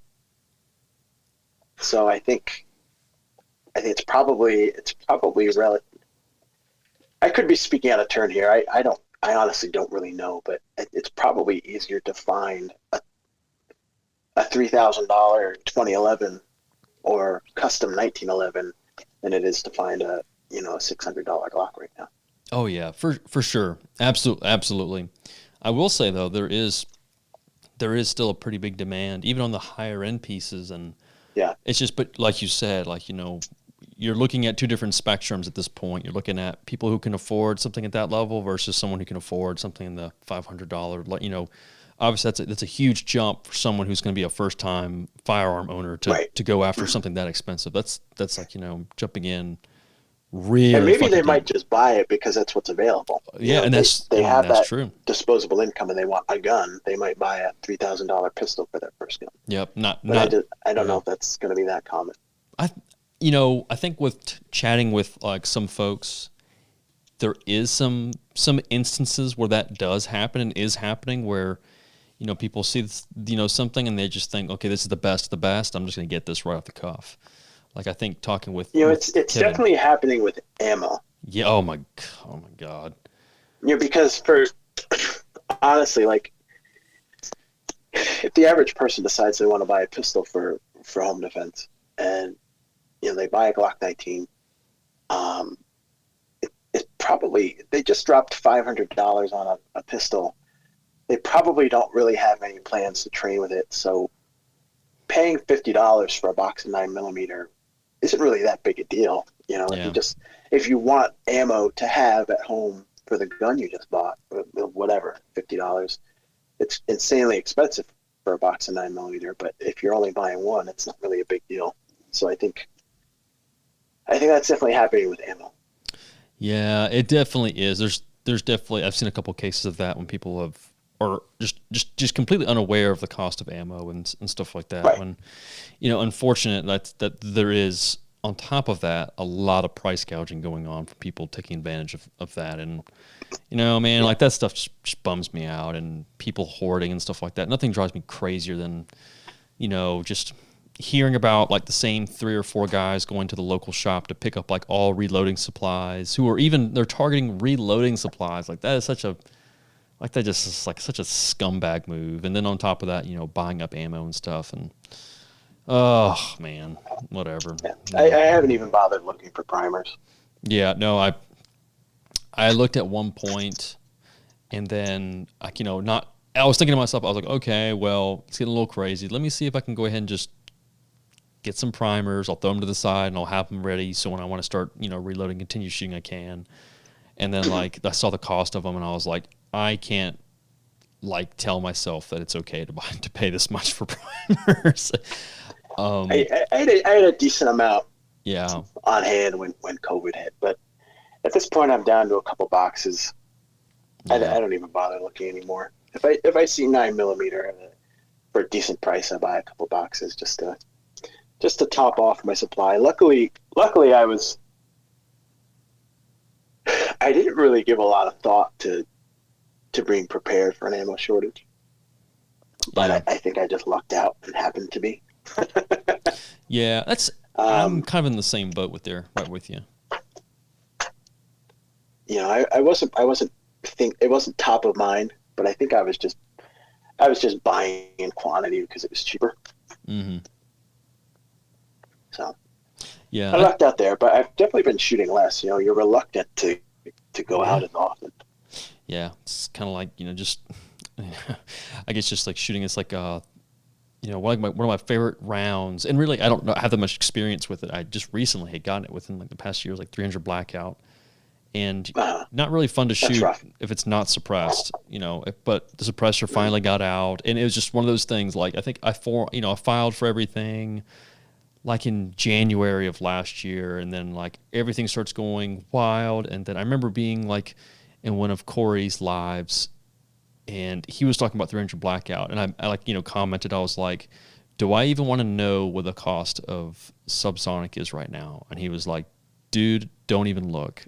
And I was like, oh no. I was like, man, I should have just like one of those moments. It's just like I knew I should have just bought some up a little bit just to have ready, for whenever it breaks out. But not a lot of people were really thinking about it that far in advance. But what is it, $2? Oh my god! It pretty much. I think like the cheapest you can get is like 180 or 165 grain, and that's like steel. Mm-hmm. And it's just like, gosh, killer, dude. I think I did luck out on like one thing, and some guy sold me some. It was like reload, like it wasn't like factory made 300 blackout, but it was subsonic reloaded, and I think it came out like $1.20 or something like that. And I was like, whatever, dude. I like kind of like could be worse. And just like you just said, I just spent all this money, got the suppressor. I just want to shoot this thing. I want to hear a quiet, hypothesis, quiet gun, and just to check it out. And it's cool. But I still have a lot of that ammo, but I just don't shoot it. Like, remember, like I let a lot of people shoot it and check it out. And I was like, okay, you can't shoot this too much because it's so expensive. It's like literally shooting dollar bills. Rounds, yeah, yeah, exactly. Like you literally just costed me a couple, like 5 McCheese, McDoubles, dude. So you're 5 rounds and you're done, my guy. Yeah. Back off. Go shoot something else, dude. But yeah, it's incredible. But it does seem like maybe it's slowing down just a smidge, or maybe people are finally kind of like, yeah, I've spent this much money on ammo already. I don't really need to spend any more. And so like a lot of the gouging might start to tone back some, unless some other event occurs, and then it just, spirals up again. But one can only hope. Yeah, one can only hope, dude. I remember talking with a couple of reps and stuff like that from different ammo manufacturers, Winchester being one, and then I think it was Federal was the other guy, and chatting with them. And this was back in like February of this year or January. And, the concern with them was the fact that it just had not slowed down, especially with the election. And their concern prior was, one, still having to meet demand and criteria of contracts that they're obligated for per quantity, but then also meeting, trying to help meet the demands to suffice to help bringing the price gouging down, because, their prices haven't really changed. It's distributors who are upping the price on a lot of that ammo. Yeah. So, and that's, again, it's frustrating. I've seen a bunch of local gun shops say, oh, it's the manufacturer. No, it's not the manufacturer 99% of the time. So it's just kind of wild seeing that. But they were saying, like, at one point, if it does not stop at this rate, it's going to be like 2 to maybe 4 years until, things, they can catch up pretty much and catch up with that kind of manufacturing. And that's just kind of absurd. And it's no small task to ramp up manufacturing capacity for something like that. Absolutely not. Yeah. No small task at all. Yeah, and then you don't want to outlay all this money on machinery and hire staff, and have to lay them off in a year when things calm down. Yep. And so you just beat me to it, and that's exactly right. I mean, it's like, you don't want to overexpand a huge factory to manufacture more ammo. I think that's what people think the simple solution is. Oh, well, why don't you just, sounds kind of familiar, doesn't it? Kind of. Yeah, you're right. Yeah, why don't you just make more patches? Yeah. But, I mean, anybody, and, this is truly a perfect storm with the election and with COVID and with a lot of civil unrest all summer. This is a perfect storm of for an ammo shortage. But anybody who's been around a while knows that these things happen, and there are shortages and prices go way up, and they eventually come down. So, ammo manufacturers have to plan for that. That market reset. They have to plan for prices and demand to come down. So it's tough. I don't envy their position. Oh my gosh, no. On this one. I couldn't imagine the stuff they have to deal with and listen and go through, and even like the standard, some of the local gun shops are people who have to put up with some of that stuff as well, or just really anywhere. Because I'm like, at the end of the day, it's just it just sucks, man. It just sucks. I think there's of course people who are of course going to take advantage of a bad situation, but then the people who don't want to have to, but unfortunately that's just the name of the game. That's what they deal with. So right now we're forced to be more conservative with our ammo, maybe think a little bit more about how we're training and making the ammo we use count, making sure everything has a purpose. So I guess that's a positive that can come out of this. Yep, absolutely. And then of course, like you were just saying, like focusing on technique and then training, and that was one thing that someone I had trained with had brought up, and he was like, it feels like some people have never really made a big notion about making every shot count. And he was like, well, now you really do, because of how much it costs to shoot. So it's like, that's how you should shoot every time you're like training or doing anything, is you should, make it to where every shot counts and make the most of every time you pull the trigger when you're training and stuff, because that's what makes you a better shooter, not like, blowing off and stuff like that, which don't get me wrong, that could be fun too. But, really focusing on when you're actually training or doing some stuff. Shout out to Granola Gunslinger. Good for him, because that was a very good point. And, one thing that I do is I'll make sure not to bring more ammo than I plan to shoot, so that way I don't get whether it's a bad session or something like that, and I just keep on trying to push myself through it, and then it's just like frustrating. So I'm like, I'm gonna keep fucking going until I get it, and then it's like, then you just like, oh shit, I just went through a lot of fucking money. So it is cool though. But let's see, just out of curiosity, what's like the cost of like a box of 9mm right now in your area, like give or take, or what's the recent one that you bought? I order everything online. Yeah. I haven't ordered much 9mm lately, but I paid it. I bought a couple boxes of 38 Special, and that's been around $1 a round for brass, full metal jacket, like 158 grain. And that's been 38 Special has been particularly expensive. I think 9mm is a little cheaper. I bought some a month ago, maybe for like 40 cents around. I found it for sale, so I bought boxes. Luckily, I bought a bunch of Fiocchi 115 grain in June before things got real crazy. Mm-hmm. I bought a case of that from my friend Becker over at Animal Supply Warehouse. So I think he gave me a little bit of a homie hook up. There you go. I don't remember exactly how much I paid for that, but that was a good time to buy a case of 9mm. Then I do a lot of. I do have a good amount of small pistol primers left, and plenty of components. So. Yeah, for a long time, it seemed like some pistol component reloading and stuff like that. I think up until like August of last year, it wasn't too hard to find. Like you could pretty much find it, but a lot of 5.56 stuff was like out the door immediately. Especially, I have more brass than I know what to do with. Yeah, and I have a lot of projectiles and plenty of powder. It's just that primer is the bottleneck. Mm-hmm. Yeah, which is fun, and then talking with those ammo guys that I had chatted with, and they brought up a huge point. Was like, he was like, we want to help out like the guys who are reloading stuff, but at the end of the day, why would we sell ammo components when we're trying to make ammo? And I was like, fair enough, man, fair enough. That makes I was like, you're right.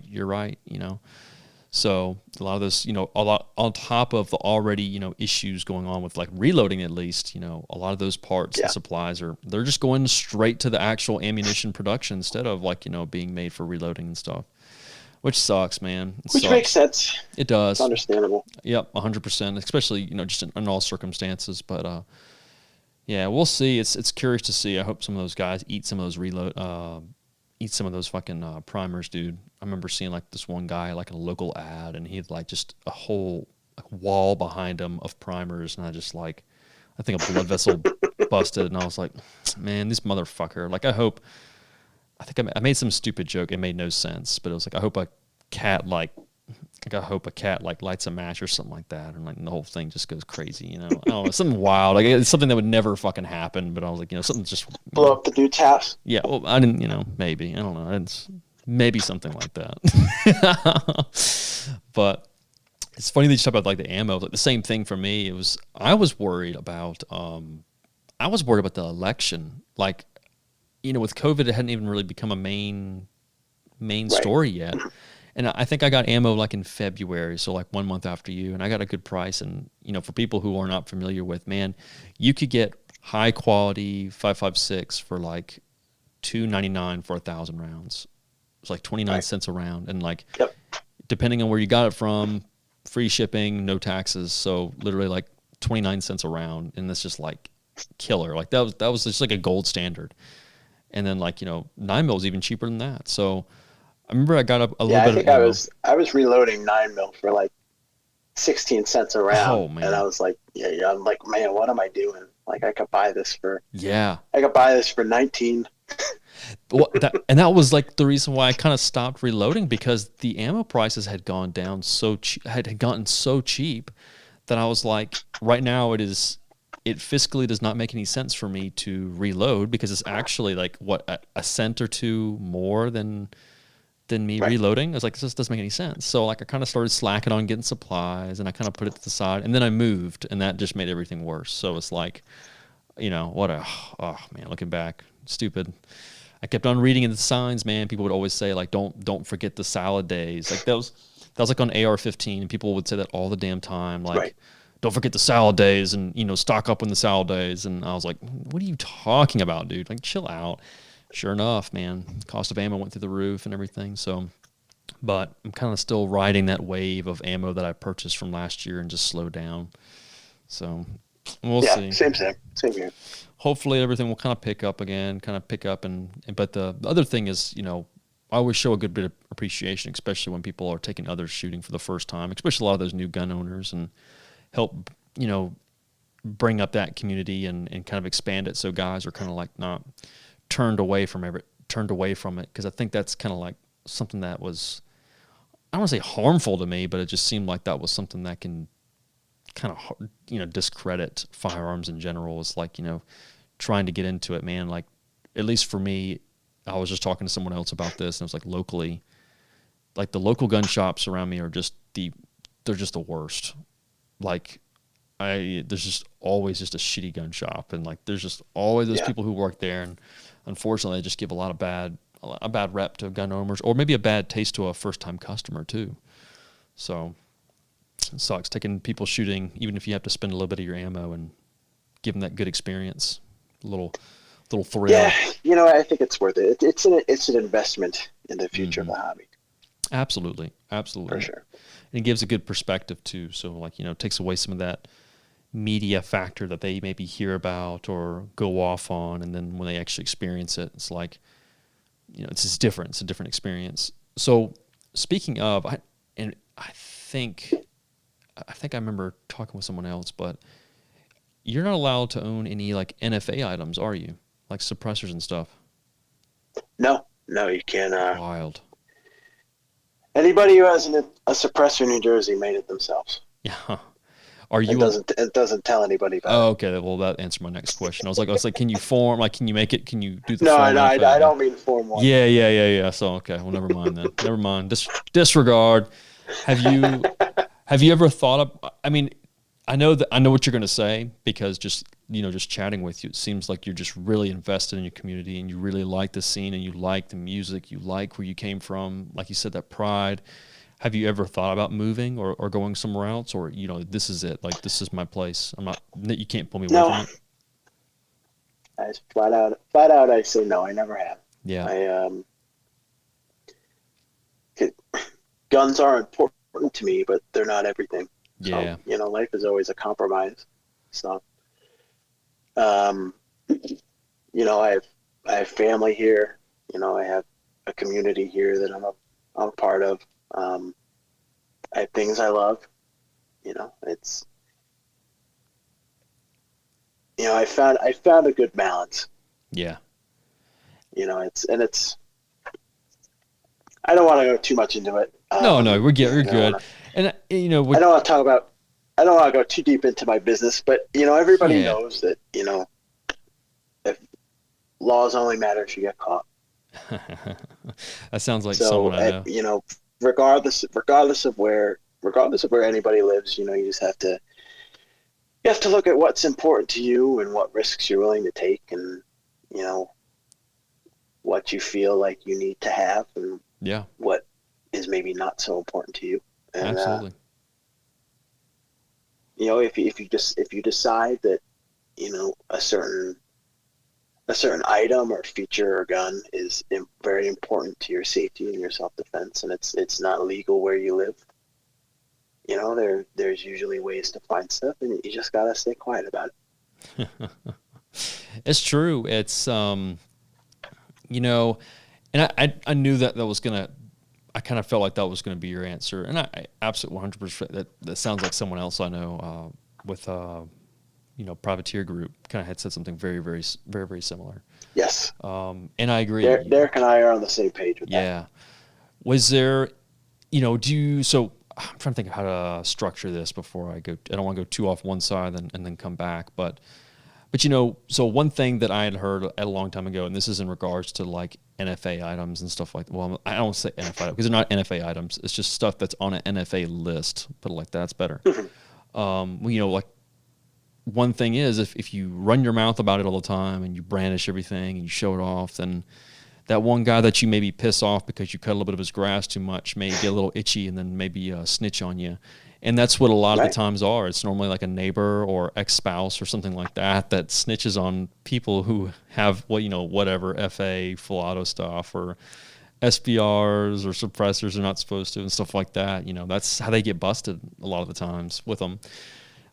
So it's like you said, don't always keep it low key. If you choose to break the law, you have to be very careful. Yeah. And I think I try to work that into some of my stuff with Albert Defense, just for the sake of educating people. I found these parallels between this place I'm from and the culture here, and the movies that I'm into, and you have this omerta, this code of silence.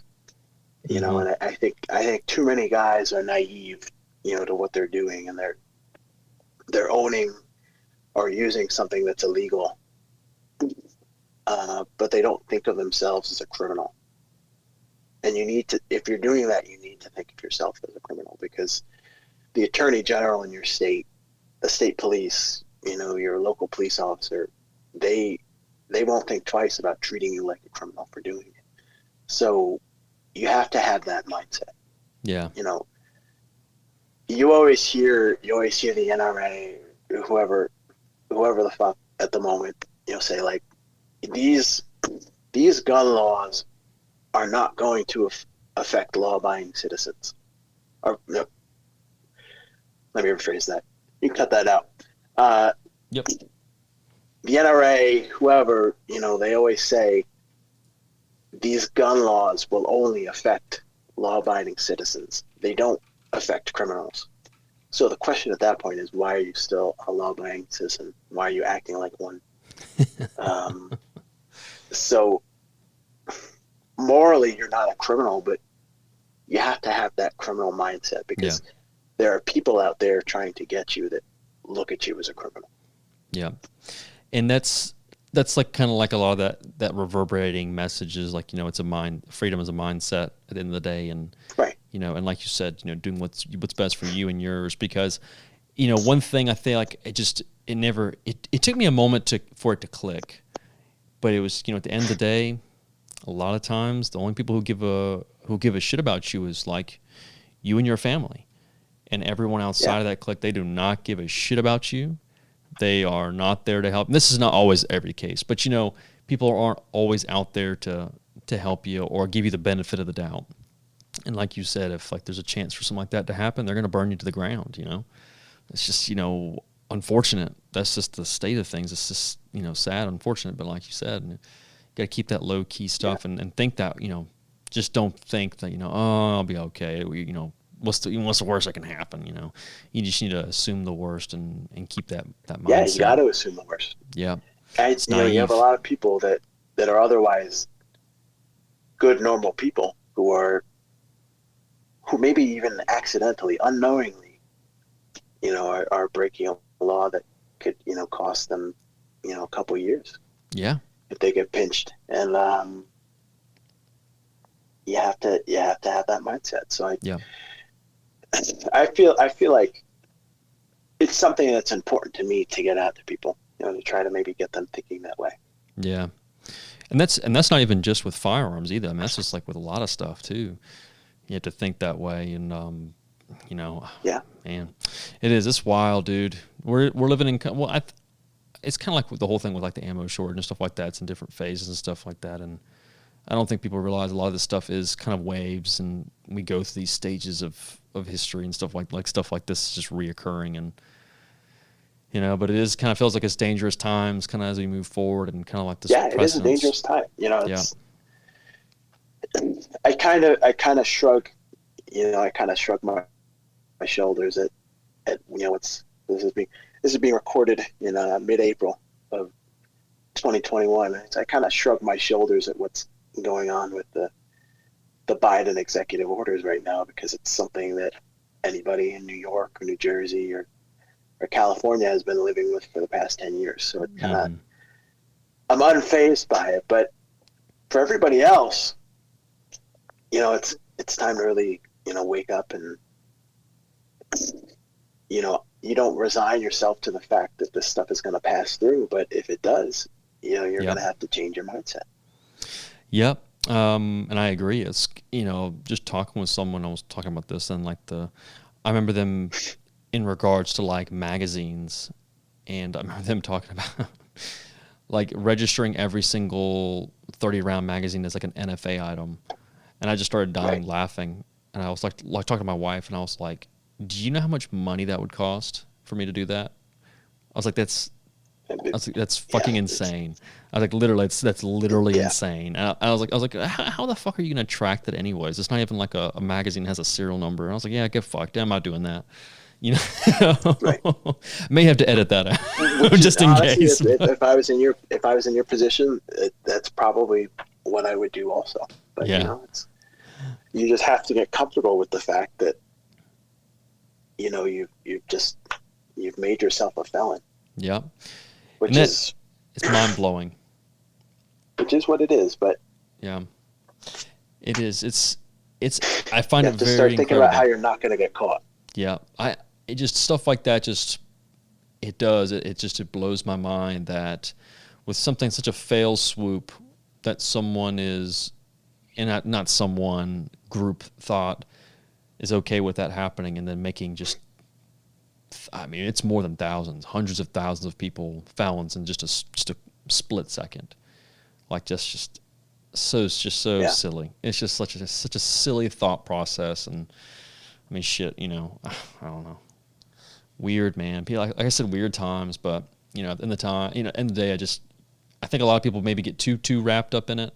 I think it's definitely important to be mindful of what's going on, so that way you're on top of it and you know what's going on. But the only thing I would say is not let it run your life, and kind of like that.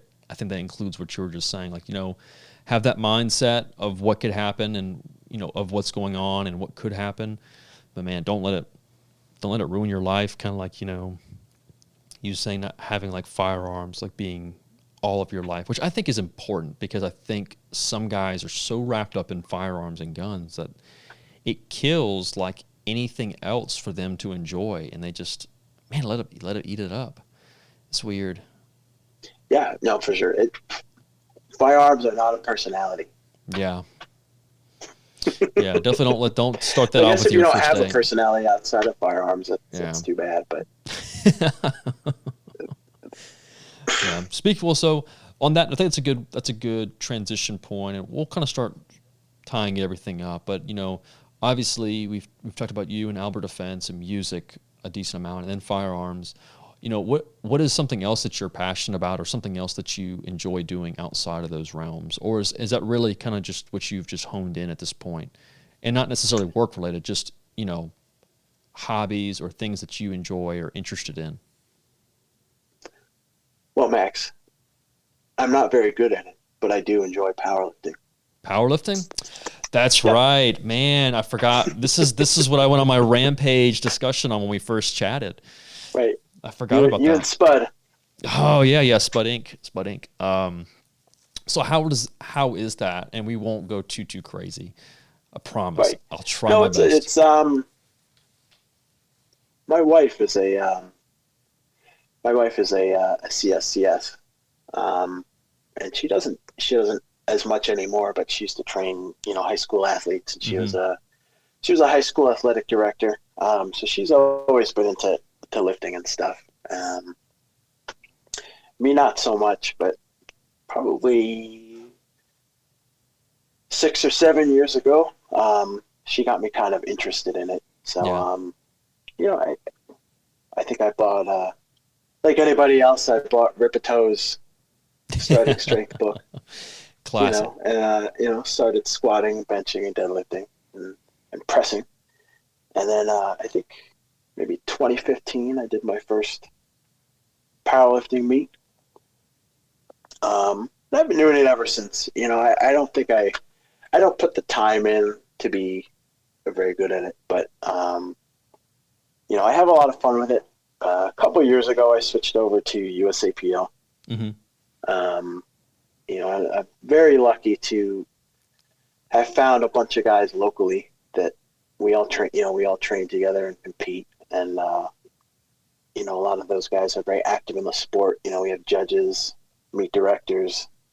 And then I train with a couple guys who compete in the Masters divisions and are some of the best in the world in their weight or equipment categories. So that's a lot of fun. Those guys are some of my best friends for sure. Because you're squatting on Tuesday, benching on Thursday, deadlifting on Saturday, and you see the same guys 3 times a week. Mm-hmm. And there are not many people that I see 3 times a week. And so other than them, yeah, that's funny, man. But honestly, like, and you're 100% right. Like, those are some great guys, especially, and I've met a lot of great people doing that. But man, like that hobby, the industry is so welcoming too. Like those guys, those people, and especially I think powerlifting, especially, but a lot of other the different sports within, you know, lifting weights and stuff like that, you know, whatever, bodybuilding, et cetera, et cetera. They're all very, very welcoming of newcomers and helping others and bettering other people. Now, there's always going to be an asshole here or there. That's just nature. That's going to happen no matter what. Firearms could take a page from that book. Yeah, for sure. Absolutely. But that's something I've always loved about that industry is there's always a lot of people who are willing to go out of their way to help someone, whether it be form or spotting or like, you know, complimenting, you know. And man, that just kind of can just make someone's day sometimes. I think powerlifting especially. I agree. There's a we mentality. I agree. So everybody, of course, you have your you know, your rivalries in your division, but I think for the most part, people think about what's good for the sport of powerlifting. Yeah. And I think there's a keen awareness that this sport is going to live and die on new people getting into it. Yeah. Much like shooting. You know, and I think in the powerlifting community, they do a great job of, you know, getting people involved. You know, I always tell people, you don't have to be at a certain strength level to compete in a powerlifting league. You know, it's such a low barrier of entry. Mm-hmm. You know, and I am, you know, when I see people at the gym and they say, you know, I'm a powerlifter, you know, I'm doing powerlifting training. You know, I'll ask, you know, have you ever done a meet? And if no, you know, I'll ask them why they haven't. You know, and usually the answer is, oh, I'm not strong enough for that. Yeah. But if you go to a powerlifting meet, there are going to be a ton of people there who suck. I would say most powerlifters suck. That's true. You know, it's such a very you have a large number of. You have a lot of people who suck. You have a lot of people who are decent, and then you have like a small outlier of guys who are very good.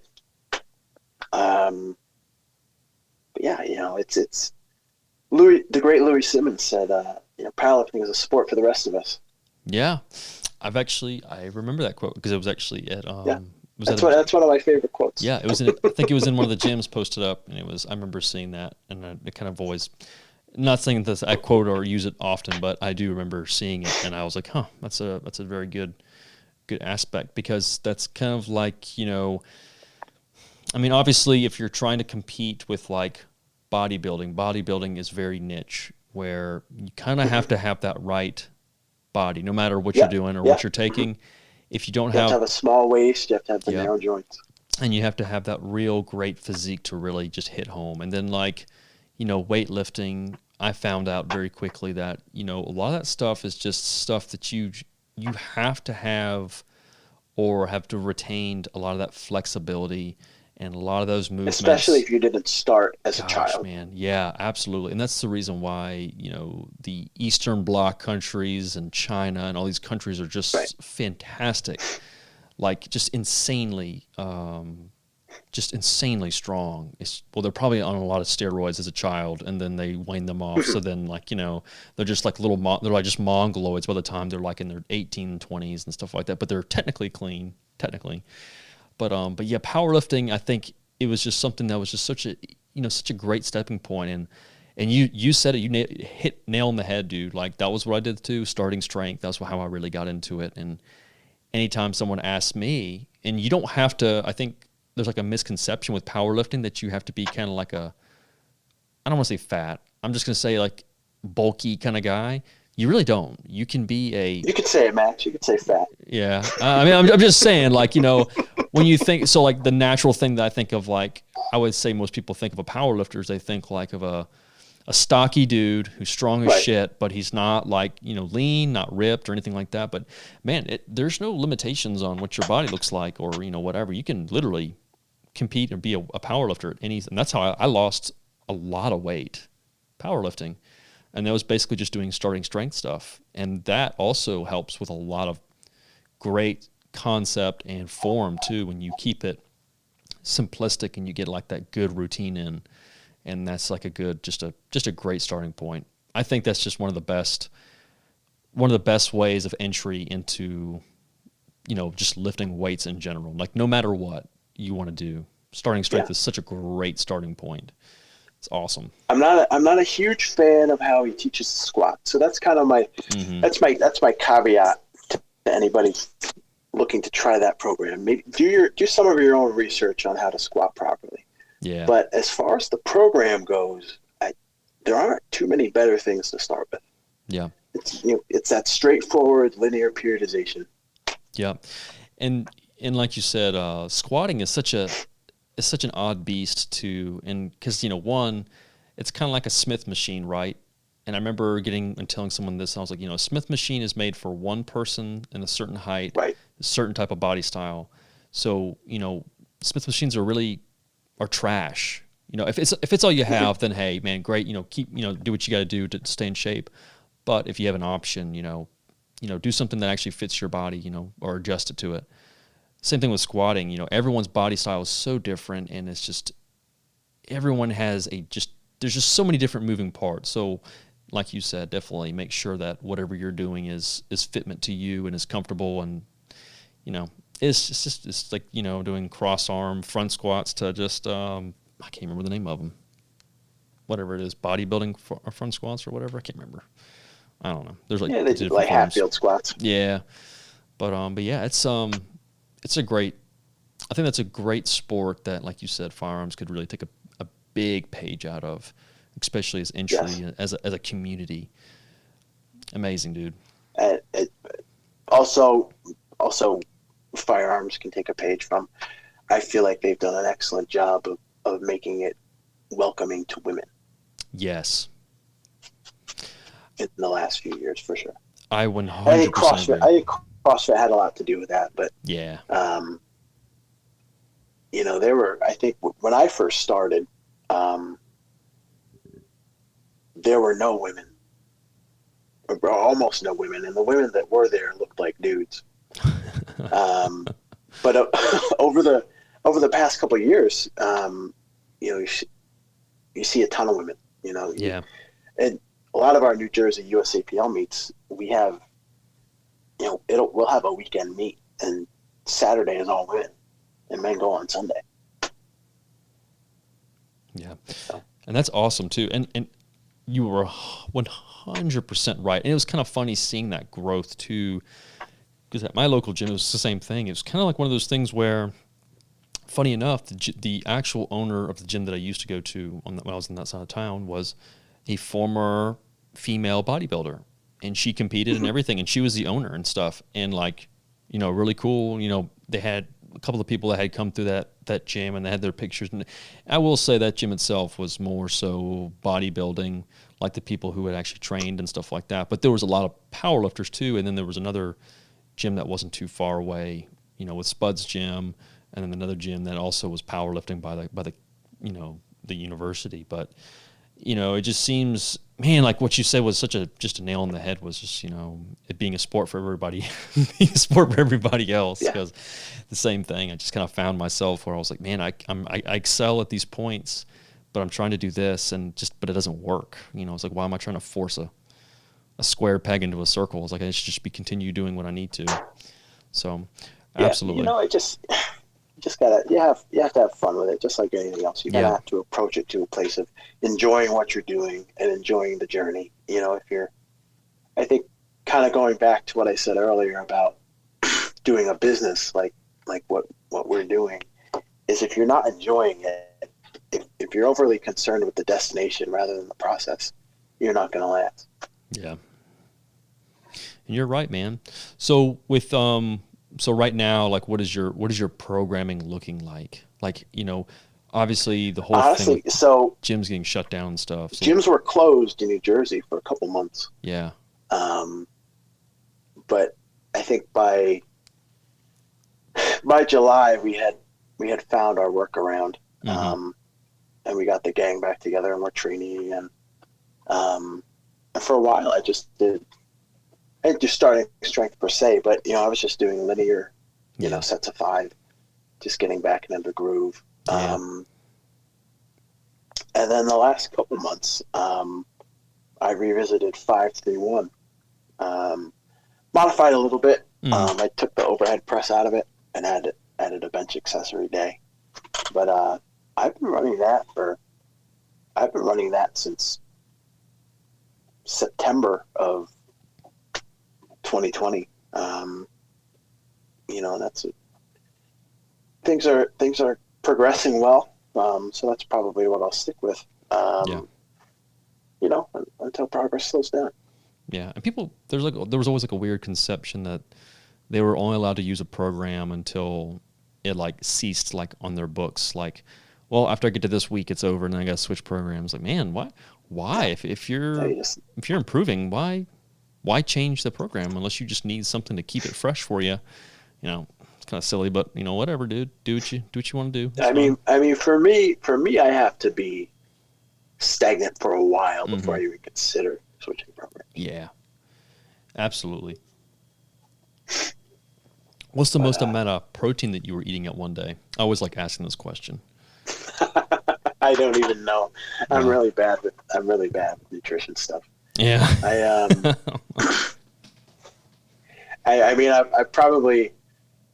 I think there were probably times where I was getting 100 grams a day from supplements, but I don't even count what I get from food. Yeah. I had a buddy who worked for MHP, and I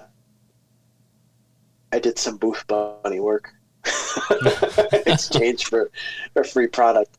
And they had a I don't know, maybe 4 or 5 years ago, they came out with a protein pudding that I got like a case of. Oh. I was eating a lot of that for a while. That was probably like my highest protein intake. But I'm real bad with that. I couldn't even begin to tell you, man. Yeah. Oh, I always like asking because there was always this. I'm just trying to think. So first, there was a strength that I was taking in at one point, and I'm looking at. I just looked it up. It's called Isopure Zero, and man, It is like one of the hardest and most difficult things to drink. But it is just like a 100% whey, and like it is like 60 grams of sugar, I think, and just to drink alone. So like it was a good thing like to sip throughout the day, but man, like if you had a bad flavor, that shit would just stay in your stomach. Oh, so bad, so gross. But I know at one point I was so just overly, concerned about, basically macros and, but specifically protein and making sure I was hitting a consistent protein. I think at one point, and I was weighing like 175 or so at the time.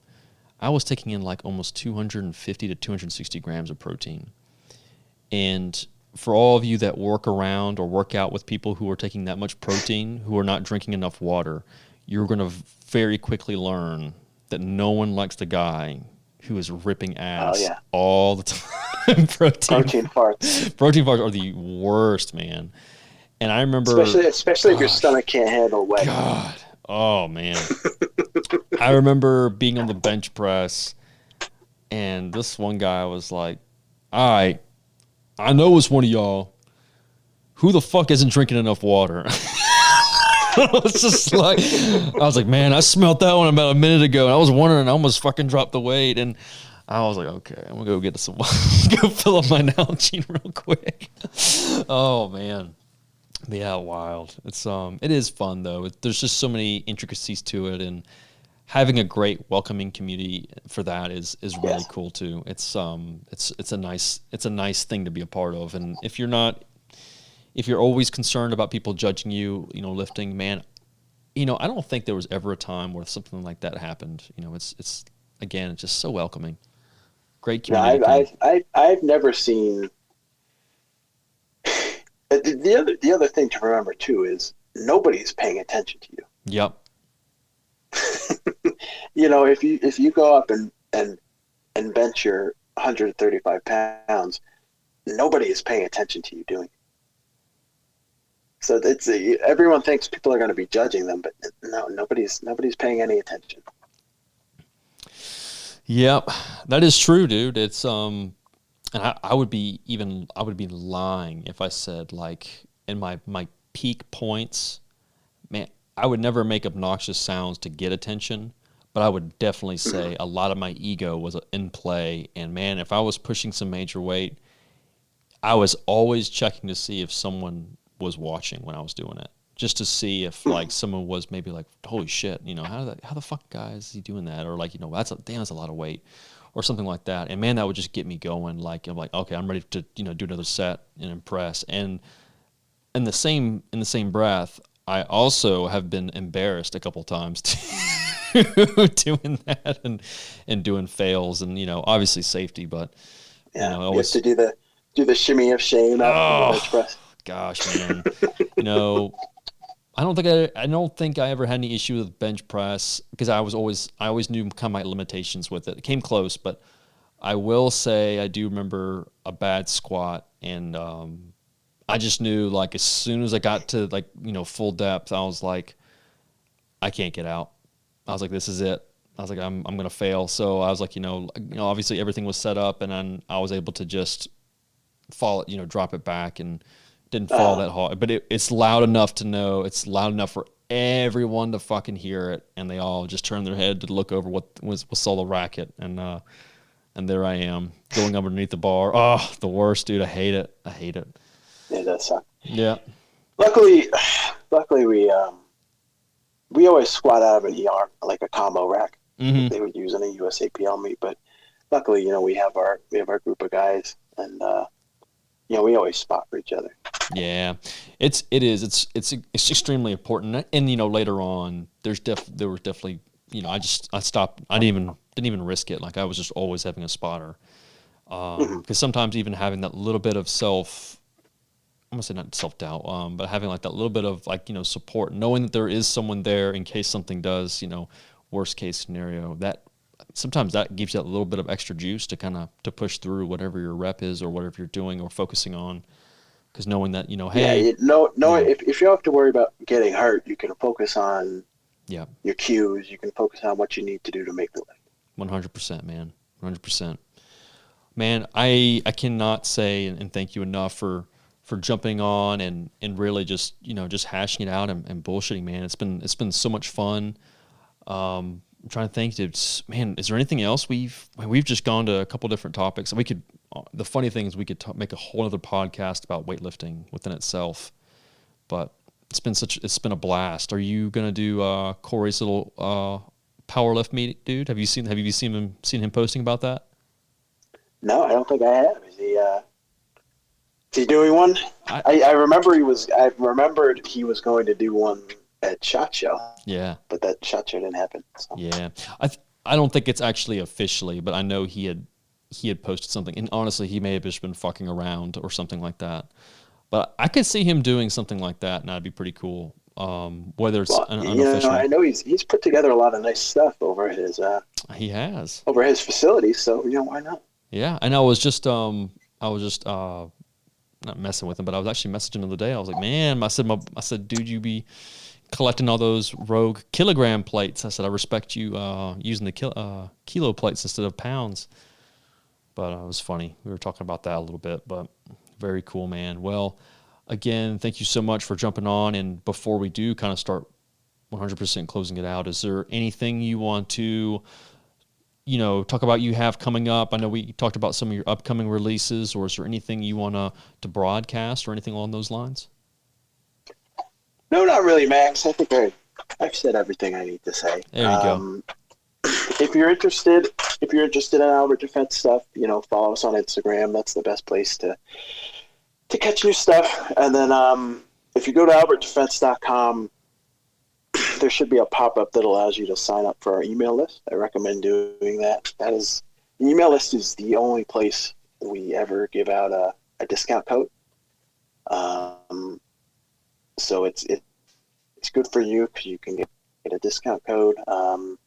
That's good for us because we know with social media you can be here today, gone tomorrow. But an email list is a way we're kind of have control over how we can access our customers. So if you could go there, do that, I'd appreciate it. if the window doesn't pop up when you go to albertdefense.com, try it in a private window, and then if it still doesn't pop up, it means you're probably already on the list and forgot. There you go. Yeah, between the two, that's where you can check out all the new stuff we have coming, and then if you're interested in punk, oi, or hardcore music and want to check out new stuff, follow our playlist at Spotify, Albert Defense Radio, and I think that's it, Max. Awesome, man. Well, hey, thank you so much again for taking the time on and getting this scheduled up and jumping on so we could hash it out and just, bullshit and chat. And again, your Instagram handle is it Albert Defense in one word, or is it Albert_Defense for Instagram? That's a good check. Hold on. I'm about to say I was Albert trying to _Defense. There you go. And don't worry, I'll have it tagged too, because if it's like me, then I'll probably think, like, damn, was it underscored or was it not underscored? But I'll have it covered, of course, and we'll have links to the website so you can check it out, and we'll have a direct link. Beans. Yeah, just kidding. All right, so Little Glag, we'll have everything linked up and ready for the episode. Thanks again for listening. Until next time.